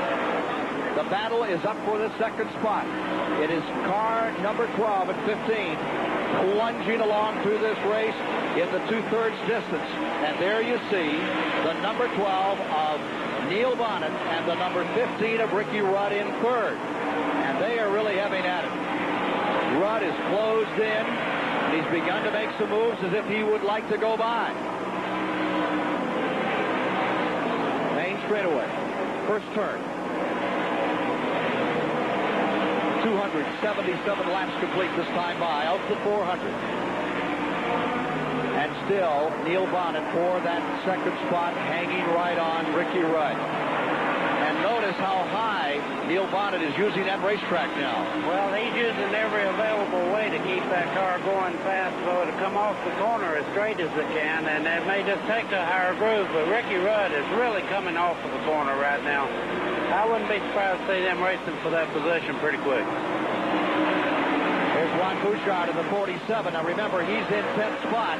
Directly in front of him is Bodine in the 9th position.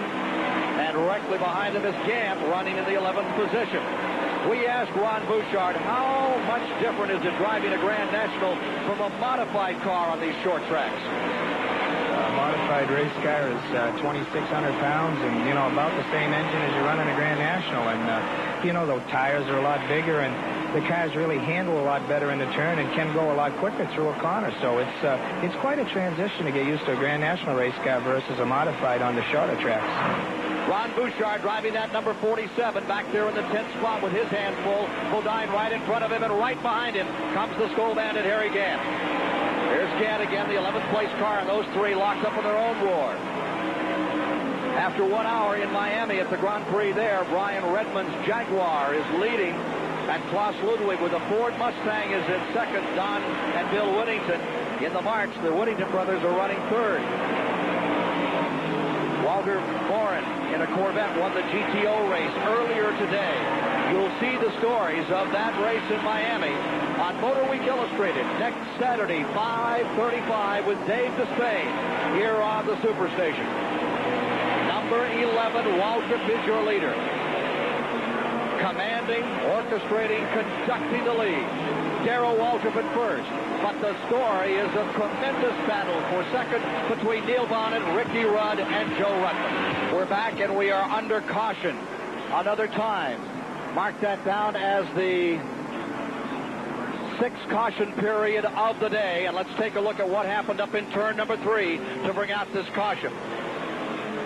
It was the car number 4 of Lenny Pond that went sailing down to the corner and had trouble, got up in the wall. There you see him going along the outside, spinning and crashing in the wall. A man who has finished in this race in second place twice. Lenny Pond, the Jim Testa car, number 4.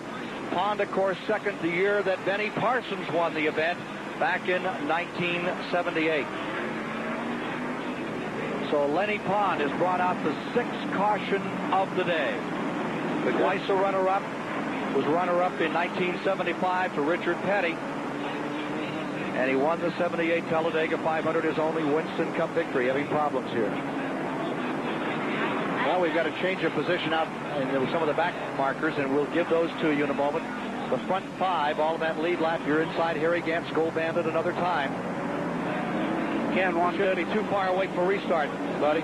One good thing that happened with Lenny, he did hit the wall, but the car is still going. Look at that crowd. Just a marvelous shot from inside all around this track, with the exception of the backstretch, just loaded with folks enjoying this lovely day in Virginia. A little on the crisp side. Football weather. And very good racing weather. And drop kicking is the order of the day out here. You can see from those cars, they're all beaten up. They are going to go green this time by. Pace car has the light off. A quick word from the STP Pit Communications Center. Here's Dave Despain. Interesting to note how Darrell Waltrip's strategy has worked in this race. Waltrip has led the whole distance. He's the only guy who's been able to consistently run at the speed at which he started the race. Let's see if he can still do it as we go back to green. And there you see the Warner Hodgson Junior Johnson cars, 1 and 2. Remember, only once has it happened back in the early years, the dark ages, when the Chrysler cars finished up at first and second. And here's Darrell Waltrip first, Neil Bonnet in second. Back in 1955, the Flock brothers, Tim and Bonnie, pulled it off with the Chryslers. And incidentally, the old-timers remember that Junior Johnson drove an Oldsmobile that day, and he finished fifth. Now he has one half of his team, which is running up in the front spots.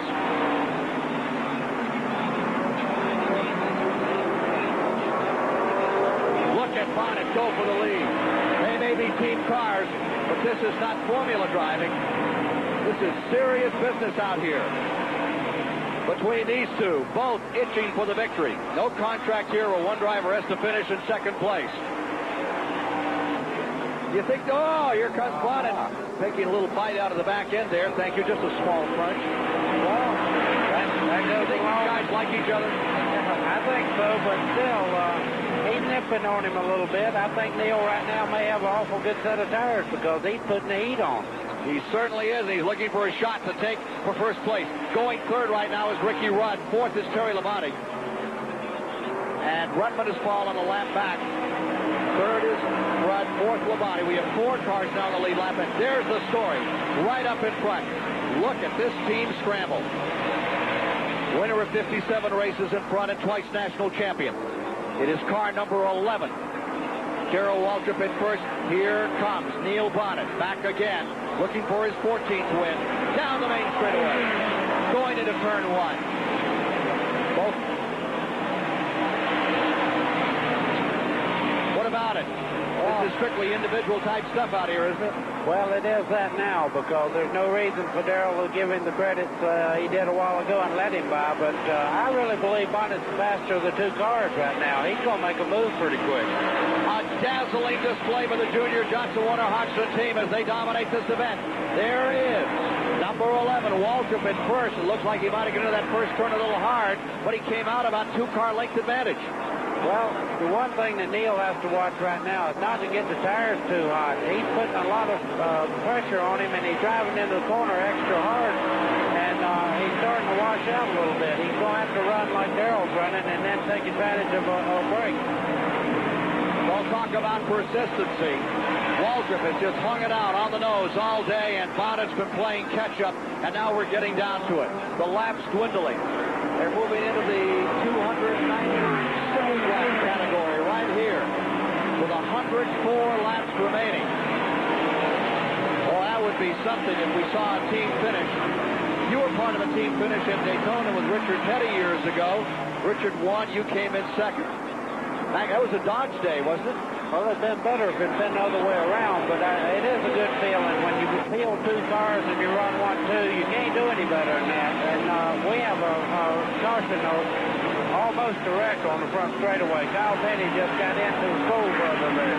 That was Phil Parsons, number 66. They got a little sideways, able to gather it up. The story still remains right here as they battle down into the straightaway, 11 and 12. Another time to turn 1. Well, you see Lenny Pond is back out, too. They're about to put a lap on Lenny Pond. Boy, that scrape up in the corner. Well, right now, he's just in front of those cars as they work their way down the back straightaway. I'm stepping all over you, Ken. But... Second place, car number 15, Ricky Rudd. Third place, and then the 4th place car is Terry Labonte in 44. The 27 car, Tim Richmond, is 7th. Leaders coming by, and again, it's Neil Bonnet and Waltrip, second and first respectively.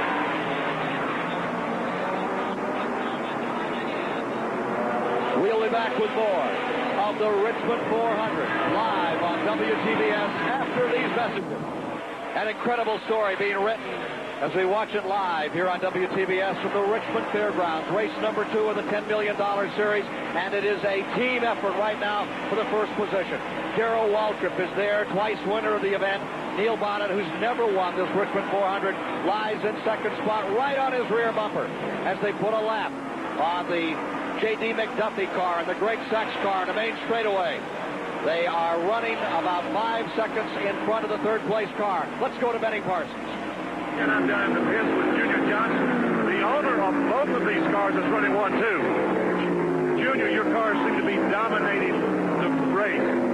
Has either driver got any special instructions? No, they haven't. I haven't talked to Darrell. They've just been talking to Neil, and they had both racing for the lead, and they'll race the way they usually race. I'm not going to tell one of them to do nothing that I wouldn't tell them. I hope one of them wins the race. So, Ken, Neil Bonnet has Junior Johnson's full permission to win this race. Here they are about to go at it side by side. Warner Hodgson's cars, prepared by Junior Johnson, come out of turn number 2. Up on the outside comes Neil Bonnet. Down bottom side, it is Darrell Waltrip.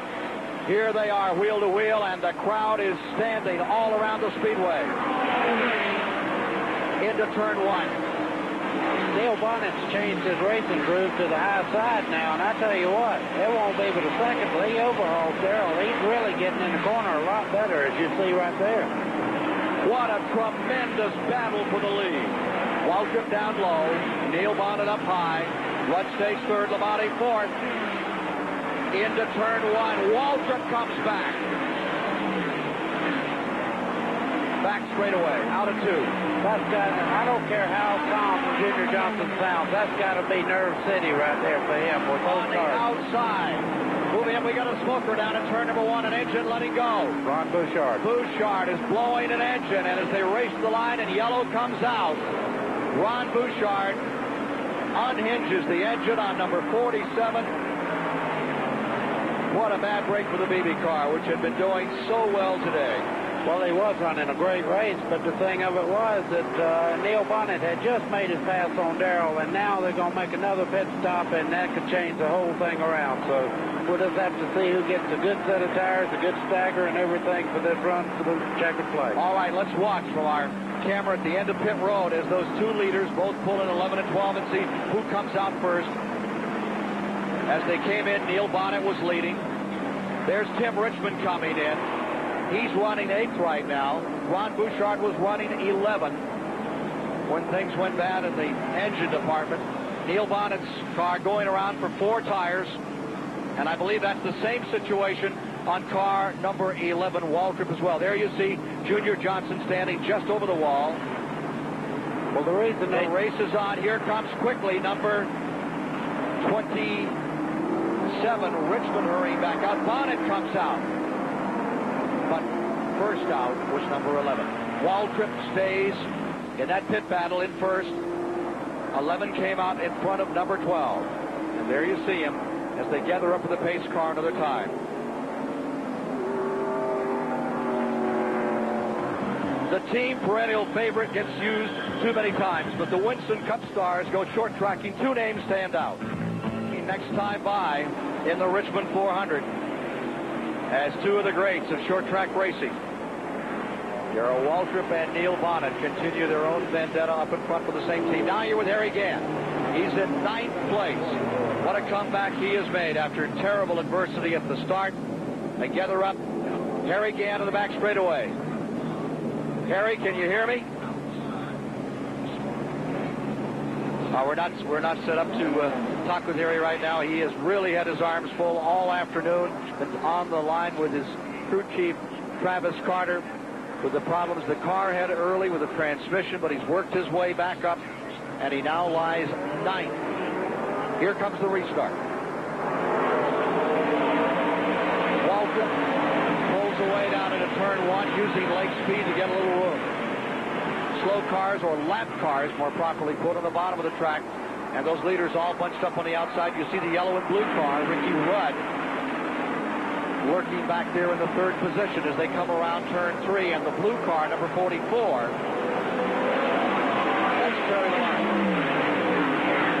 Hurtling down past the pit area, going into turns 1 and 2. Up in front. It's this strange, unique story, buddy, with Waltrip first and Bonnet still second. Well, both cars are running about the same right now. We'll just have to see if Ricky Rudd makes it a threesome near the end here. Ricky Rudd in that Ford, rather lonely Ford up there in that lead lap now, trying to clip them down as they come down the back straightaway. Number 33, Harry Gant, made a quick run onto pit road and comes back out another time.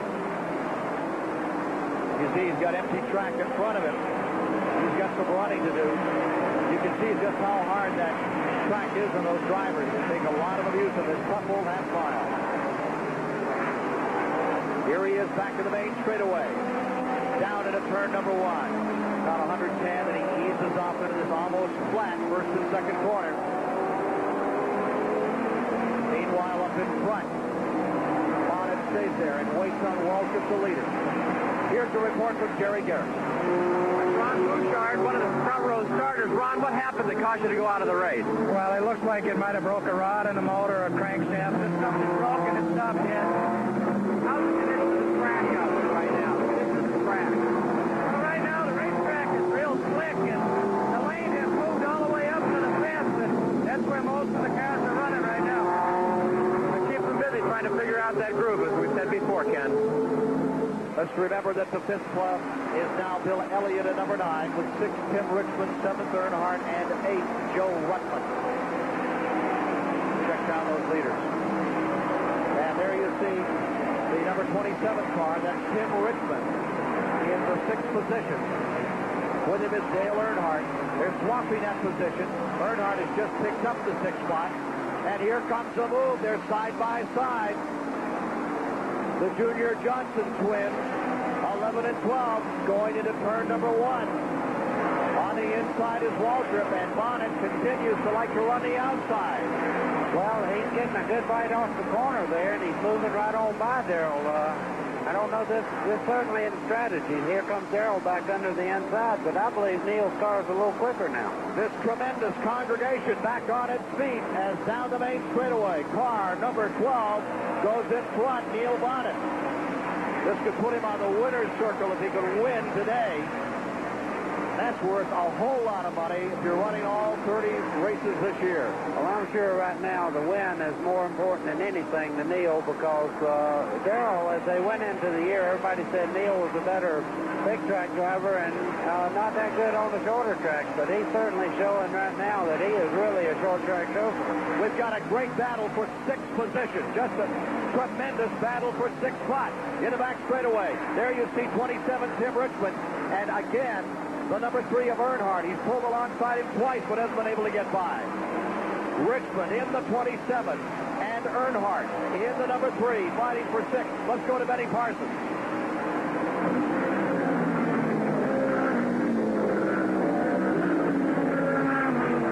Yes, I'm down in the pits, and I talked to Dale Lindman, the crew chief on Terry Labonte's car. And I said, Dale, how's it going? Do you have a chance at the end of the race? He said, I'm out of new tires. Ken, we talked just a moment ago. They brought 800 tires here. These teams that are trying to win the race don't have any more new ones left. That team car, as they swap those front positions, it's just remarkable how all of a sudden Neil Bonnet is floating away from the car that looked like the fastest thing here. Here's Harry Gant, number 33, still another time, going down into the corner, closing up and trying to move around with Trevor Boyd's car, number 48. That car's running several laps back. Remember that Gant is now listed 10th overall in the race. He made a quick pit stop here, came back on the track as he works his way into the back straightaway. He takes a bite, another bite, and a third bite to move through turn 2. Well, you see him fighting the wheel a little bit. When they're handling just right coming off the corner, you don't have to put that much effort into it. He may still be having some problem. Not a good day for Harry Gant, but A for effort. That does not get you first place, and that's the only thing they remember. This tremendous crowd watching car number 12. Neil Bonnet now lead with number 11. Darrell Waltrip in the 2nd spot. 3rd spot is number 15. Ricky Rudd, 4th Labonte, 4 cars in the lead lap. I believe the most cars to ever be in the lead lap at the finish was 5. 4 were in the lead lap a year ago. I will say this about Neil Bonnet. He is running a very high line through 3 and 4. Oh, we have a wreck on the back. Trevor Boyce has just hit the wall. Coming out of 2, and there's the leader just squeaking by. Trevor Boyce really walloping the wall in the James Hilton car. 8th caution of the day. This comes at lap 333. Ooh, he really got snarled. Trevor Boyce from Calgary, Alberta, Canada. The nose savagely beaten up on car number 48. Apparently, he tangled bumpers with Dean Combs coming off the 2nd corner, and there's the result.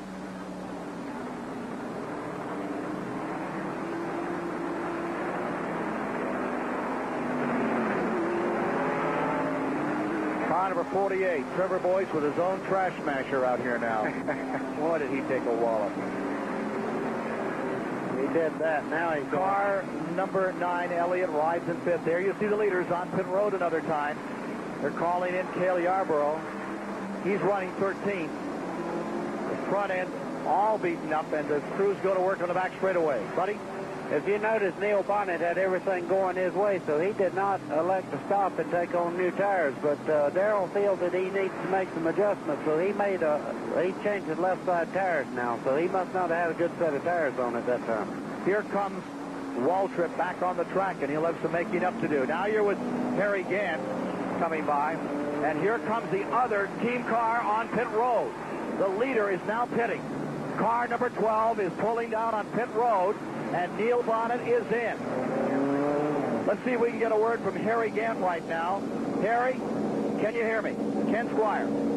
Yeah, I can hear you, Ken. You're breaking up awful bad, but I can hear you. Okay. Hard day for you out there today, sir. You're breaking up real bad. What'd you say? It seems like it's been a hard day for you, Harry. Car number 33. Yeah, the day before. I've been trying to hold this thing in gear most of the day. It's, the car's not handling real well, but this gear shift been like it is, making it real bad, too. Well, you made a nice comeback. They now show you 10th overall in the race, Harry. Who's running 9th? We're up in 9th, and then you fell. You were back to 11th. Now and 1 lap away from a green flag. Here's a report from Benny Parsons. Again, I'm down at Neil Bonnet's pit. And car 12, NASCAR made them pit because the right headlight door was missing. The rule is that if the headlight door is missing, that you're getting an advantage of fresh air going inside the car. Junior Johnson says that Neil had an accident and knocked the headlight door out, which that's not illegal. So there's some controversy down here as to whether or not he was supposed to pit or not supposed to pit. Now he has pitted and he has come back on the track, and he will now lie in 4th position on this restart after the 8th caution of the day. Ricky Rudd will be running in 1st. There you see the car that's running in 4th is Neil Bonnet as they come down out of the corner. It is Darrell Waltrip in 2nd, Terry Labonte in 3rd, Neil Bonnet in 4th, and they are reporting that Bill Elliott is back in the lead lap. That is incorrect. There are 4 cars in the lead lap. He is just on the tail end of the lead lap. There's number 44, Terry Labonte, running in the 3rd position. Bill Elliott is sandwiched right up in front. He was trying to get a lap back. There you see number 9, Elliott. If he can get around 15, he will be in the lead lap. Briefly, as they came down to the start, he had a moment at it. Here's number 15, Ricky Rudd in front. Boy, if he could pull this off, what a sensational story it would be. Last complete. 341 laps down.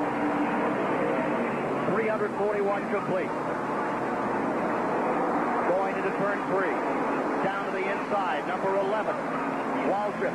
Handling on the bottom of the track to 15, the Ford Thunderbird buddy up on the high side. Well, right now, Darrell's got it his own way. If he can get by Ricky Rudd, it'll be a while before Neil Bonnet gets through all the traffic that he's in right now. So we got to, of course, I tell you, Ricky's running awful well. He may not get by him. It's a half-mile sprint to the finish coming up. On the outside, Rudd still is able to handle Waltrip, but he's coming along. Well, now Darrell just showed something right there. He just moved right up on the inside of Rudd. I think he just got a lot of muscle down the straightaway. You watch him close the gap in here. Meanwhile, here's Rudd trying again on the outside to stay in the lead. Terry Labonte lies 3rd. There is Ricky Rudd. 27 years old out of Chesapeake, Virginia, going side to side with Waltrip. Out of 2. Waltrip has the advantage for a moment, but as they come into the back straightaway, they're dead even another time. Waltrip back in front at 3.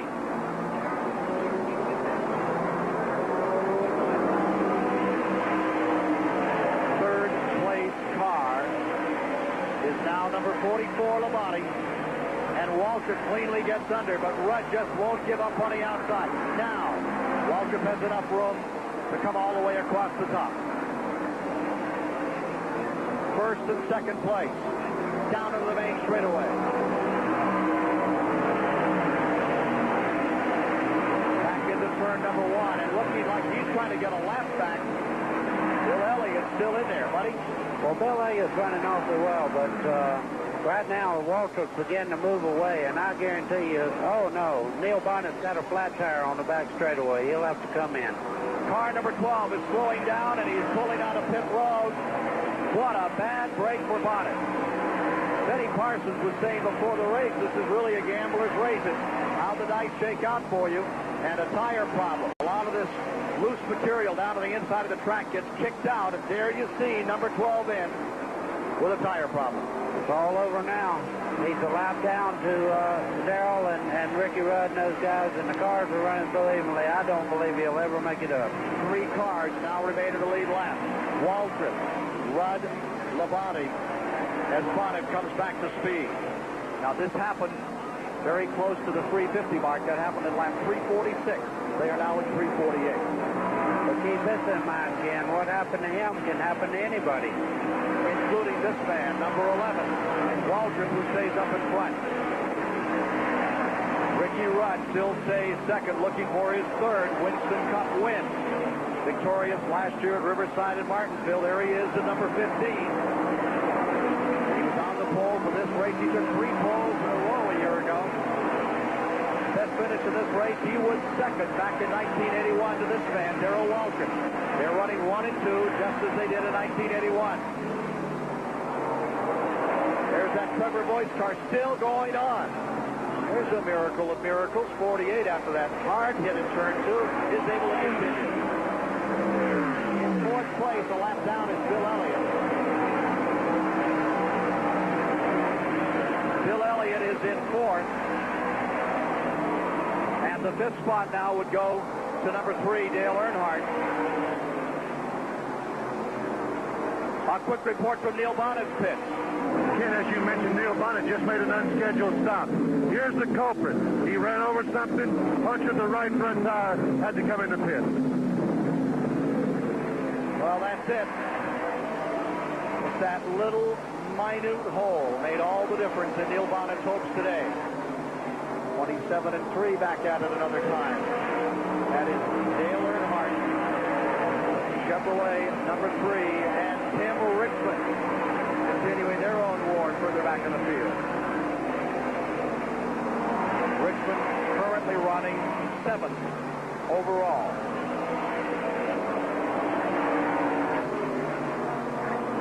Waltrip. And here is Harry Gant. Closing in on number 98.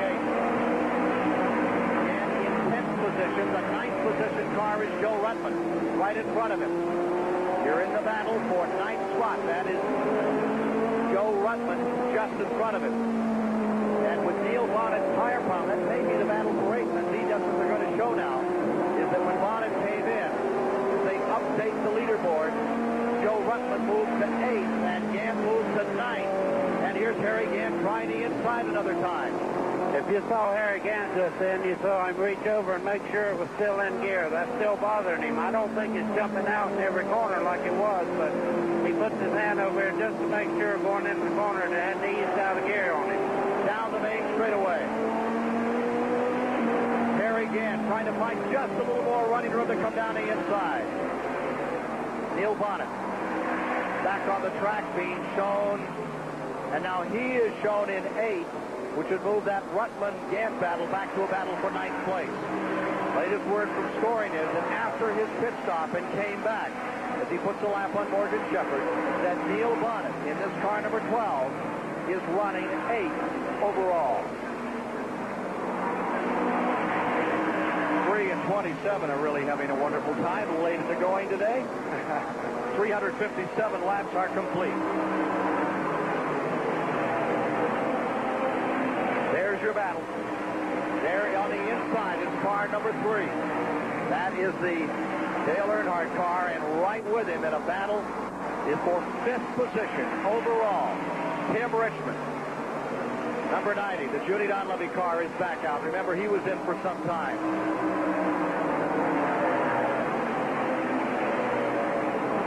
Jeff Bodine, number 5. He's had an off again on again day, and there's number 44, Terry Labonte, directly in front of him, the car that is running third overall in the race. And Bodine, just as quick as he is, but Bodine's had some problems early. Trying to get himself together back up here this afternoon. Joe Ruttman's number 98 being challenged by here again. Let's go to the SCP Pit Communications Center. Ken, there's been a lot of talk in NASCAR of late about the changing of the guard, the old superstars who established this sport, giving way to the new breed, and look who's here today. It is the new breed. Waltrip, Bonnet, who won his first race on this racetrack, has now dropped back, but he was right in here for a long time. Ricky Rudd, Terry Labonte, Bill Elliott, these are the new stars of the future. Where are the old guard today? Well, Cale Yarborough, who dominated at Daytona, has many laps in arrears. Richard Petty, who has won 13 races here in Richmond, had a couple of flat tires, got hit in the back by Dave Marcus. He's out of the race. David Pearson won 6 times on this racetrack, 5 times back when it was dirt. The old Silver Fox is out of the race. The Grand National champion, Bobby Allison, second race in a row, he blew an engine. You can't help but wonder if it's the championship jinx. A very slow season start for Bobby Allison as he blows an engine for the second week in a row. We're coming down to a conclusion here at Richmond. We'll see which of the old young guard is going to win at the Richmond 400. At lap 369, we've experienced our 9th caution of the day when car number 17, straggling down the main straightaway, finally came to a halt. Clark Dwyer out of Colorado Springs, Colorado in turn 1. There's the wrecker picking him up as you watch the pictures live from the Richmond Fairgrounds. And right now, the third place car is electing to pit. Number 44, Terry Labonte has come in. Buddy? I see Neil Bonnet's back in again. He's really having a time with these tires right now, but you know, that little tiny hole that he had in there, that could be one pebble on the racetrack, and that knocked him right out of contention. Earlier today, that's what everyone was talking about, was on this particular track, it's those little pebbles that turn into major disasters, and it's happened time and time again that we get a flat tire among the leaders late in the going and change the ball game around. Well, there was a very bad thing happened to Ricky Rudd just then. He was pinned in, he had to put the car in reverse and back in the car behind him, and he couldn't get out. Now he's back up to speed. Here's Harry Gant coming back out on the track as he gets around Cale Yarborough. Gant in car number 33, continuing that fight for 9th spot. Let's go to Benny Parsons on pit road. Ken, I mentioned just a moment ago that Terry Labonte was out of new tires, that he had used all of his new ones. Well, I just noticed he was putting 4 new ones on. I went down and I asked Dale Inman, where did the tires come from? He said, I borrowed them from Rusty Wallace, 88. Rusty had some problems. He's a few laps down. He's not competitive. He's putting on used tires. He's loaning his new ones to Dale Inman and Terry Labonte, so they got a shot to win the race here in the last 40 laps.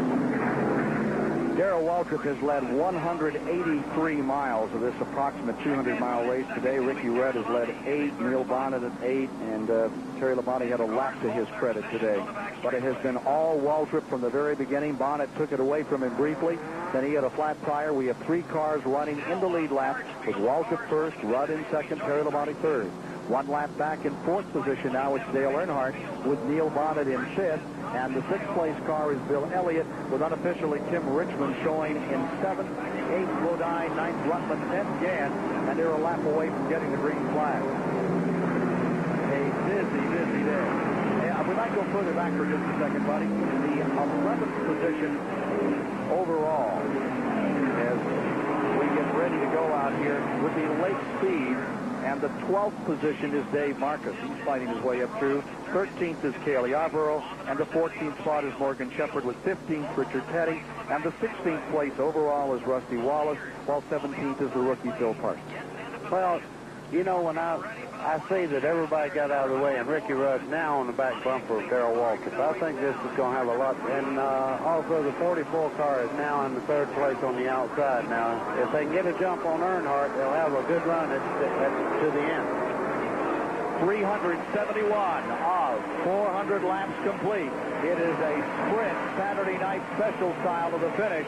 And we have the Ford, number 15, the blue and yellow car, pulling up on the Chevrolet number 11. Ricky Rudd in second spot as he was in 1981. Can he make it one better? Well, now Ricky can smell the roses. It's almost at showtime now. He's got to go, and he's doing quite a good job of playing there. Well, for a driver who for some 1,200 feet was going side over side and end over end just a couple of Sundays ago, what a comeback. Here he is down there fighting with Darrell Waltrip at turn 3. Laps trickling away down to the finish. Little wiggle by the leader as he came out of 4, collects it, and coming up to the outside.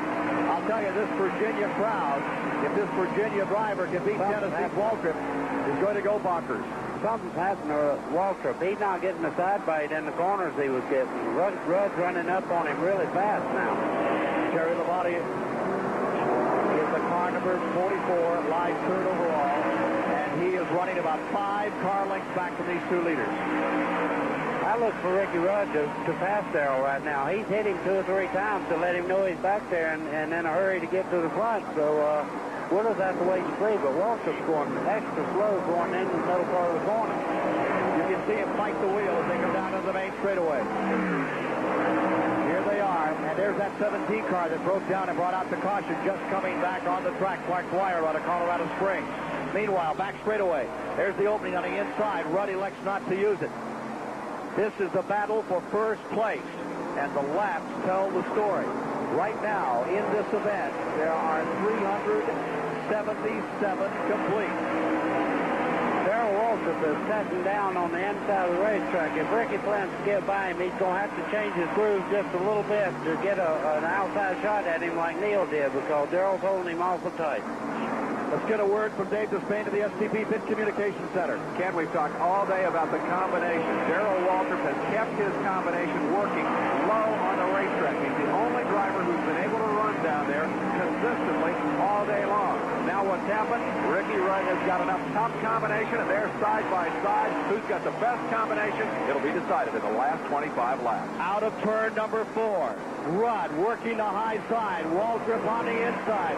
Ricky Rudd willing to stick it out there. Crowd standing, cheering as the battle goes into turn number 2. Here they are in the back straightaway. It's the Ford on the outside, the Chevrolet on the inside. Into turn number 3, wheel to wheel. Ricky Rudd is out there in the Bud Moore car. The Warner Hodgson Junior Johnson car on the inside. Still wheel to wheel. Going around the long way. Ricky Rudd is trying to pull it out. Using up tires, using up time, using up laps. Back straightaway, Rudd pulls in front. Ricky Rudd goes in front. Laps down. Getting down to a finish across the line, of tremendous cheer from this side on. Back comes Waltrip on the inside. He's not done. Darrell Waltrip sticks it back in there another time. Now, if Ricky will just go back to Darrell Waltrip's groove right now, Darrell will never get by him. 381 complete. In the main straightaway, down they come. A lot of these wreck machines that continue to fly. Let him have the inside. Letting Waltrip back on that inside, the short way around the track, but the fast way continues for Ricky Rudd to be on the high side. Well, it is. He's getting awful good forward bite off the corner, but if he'll run Darrell's groove right now, I believe he's got a little more stuff off the corner than Darrell's showing. Not very often you see it come down this close, this deep in one of these races, buddy.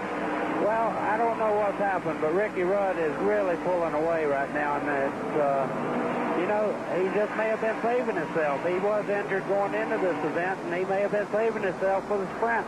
Well, a man whose life was in the very balance just 2 Sundays ago.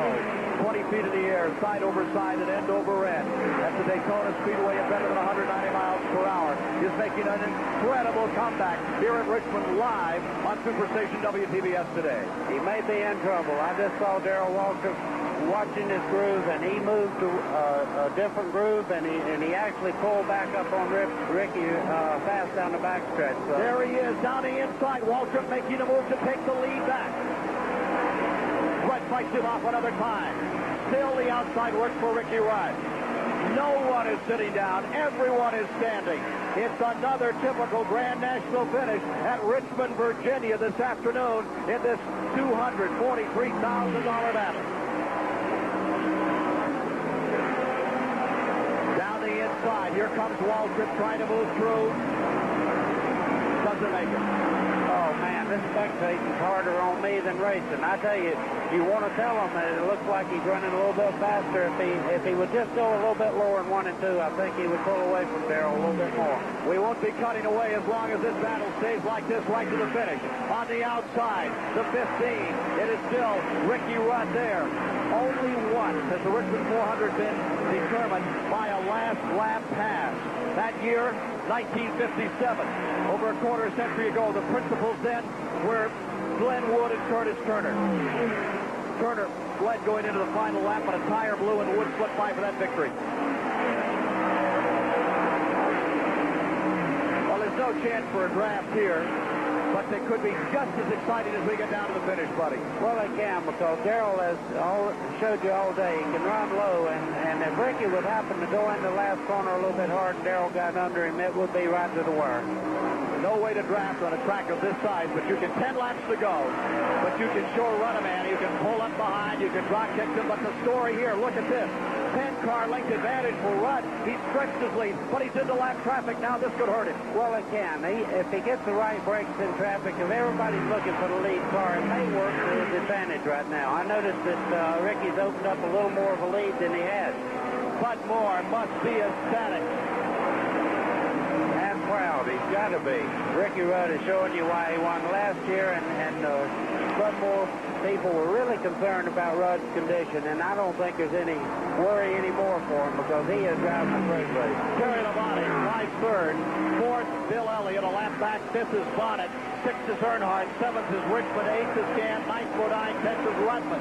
But now, beginning to build up an advantage, it's Ricky Rudd, former Grand National Rookie of the Year back in '77. Here he is down the main straightaway another time, coming to full speed, being chased by Darrell Waltrip.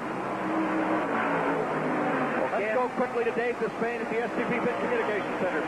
The difference between those two cars is tires, and Darrell Waltrip, in keeping that good combination that we talked about all day, used up all of his new tires. On the last pit stop, he had no tires to put on. Ricky Rudd, also out of new tires, used a pair of cold scuffs. Those are tires that had been run just a few miles and had taken off the car, allowed to cool. He put them back on. They're better than Waltrip's tires. Rudd has the combination. We're down to it. Just 7 laps to go. 6 this time by Ricky Rudd on his way to his third Grand National victory. But those little pebbles, those little rocks, those small things that can happen to a car can easily overcome a man here. And as we mentioned earlier, this race has been racked by controversy over the years. This is the one they talk about. 5 to go this time by. Can Rudd stay in front? Well, anything can happen, and Darrell's not out of it. He's 5 car lengths back, but anything can happen. They have lap traffic they have to worry with, and so many things can happen. Some lap car throwing some rocks out on the track. That is what caused the problem for Neil Bonnet when he looked like he was on his way. There you see the Bud Moore pits standing by. Car number 15 down on a turn number 4. What a great day for this Virginia driver. Whether he wins it or not, they know he came here today to race, and he has put on some kind of a battle.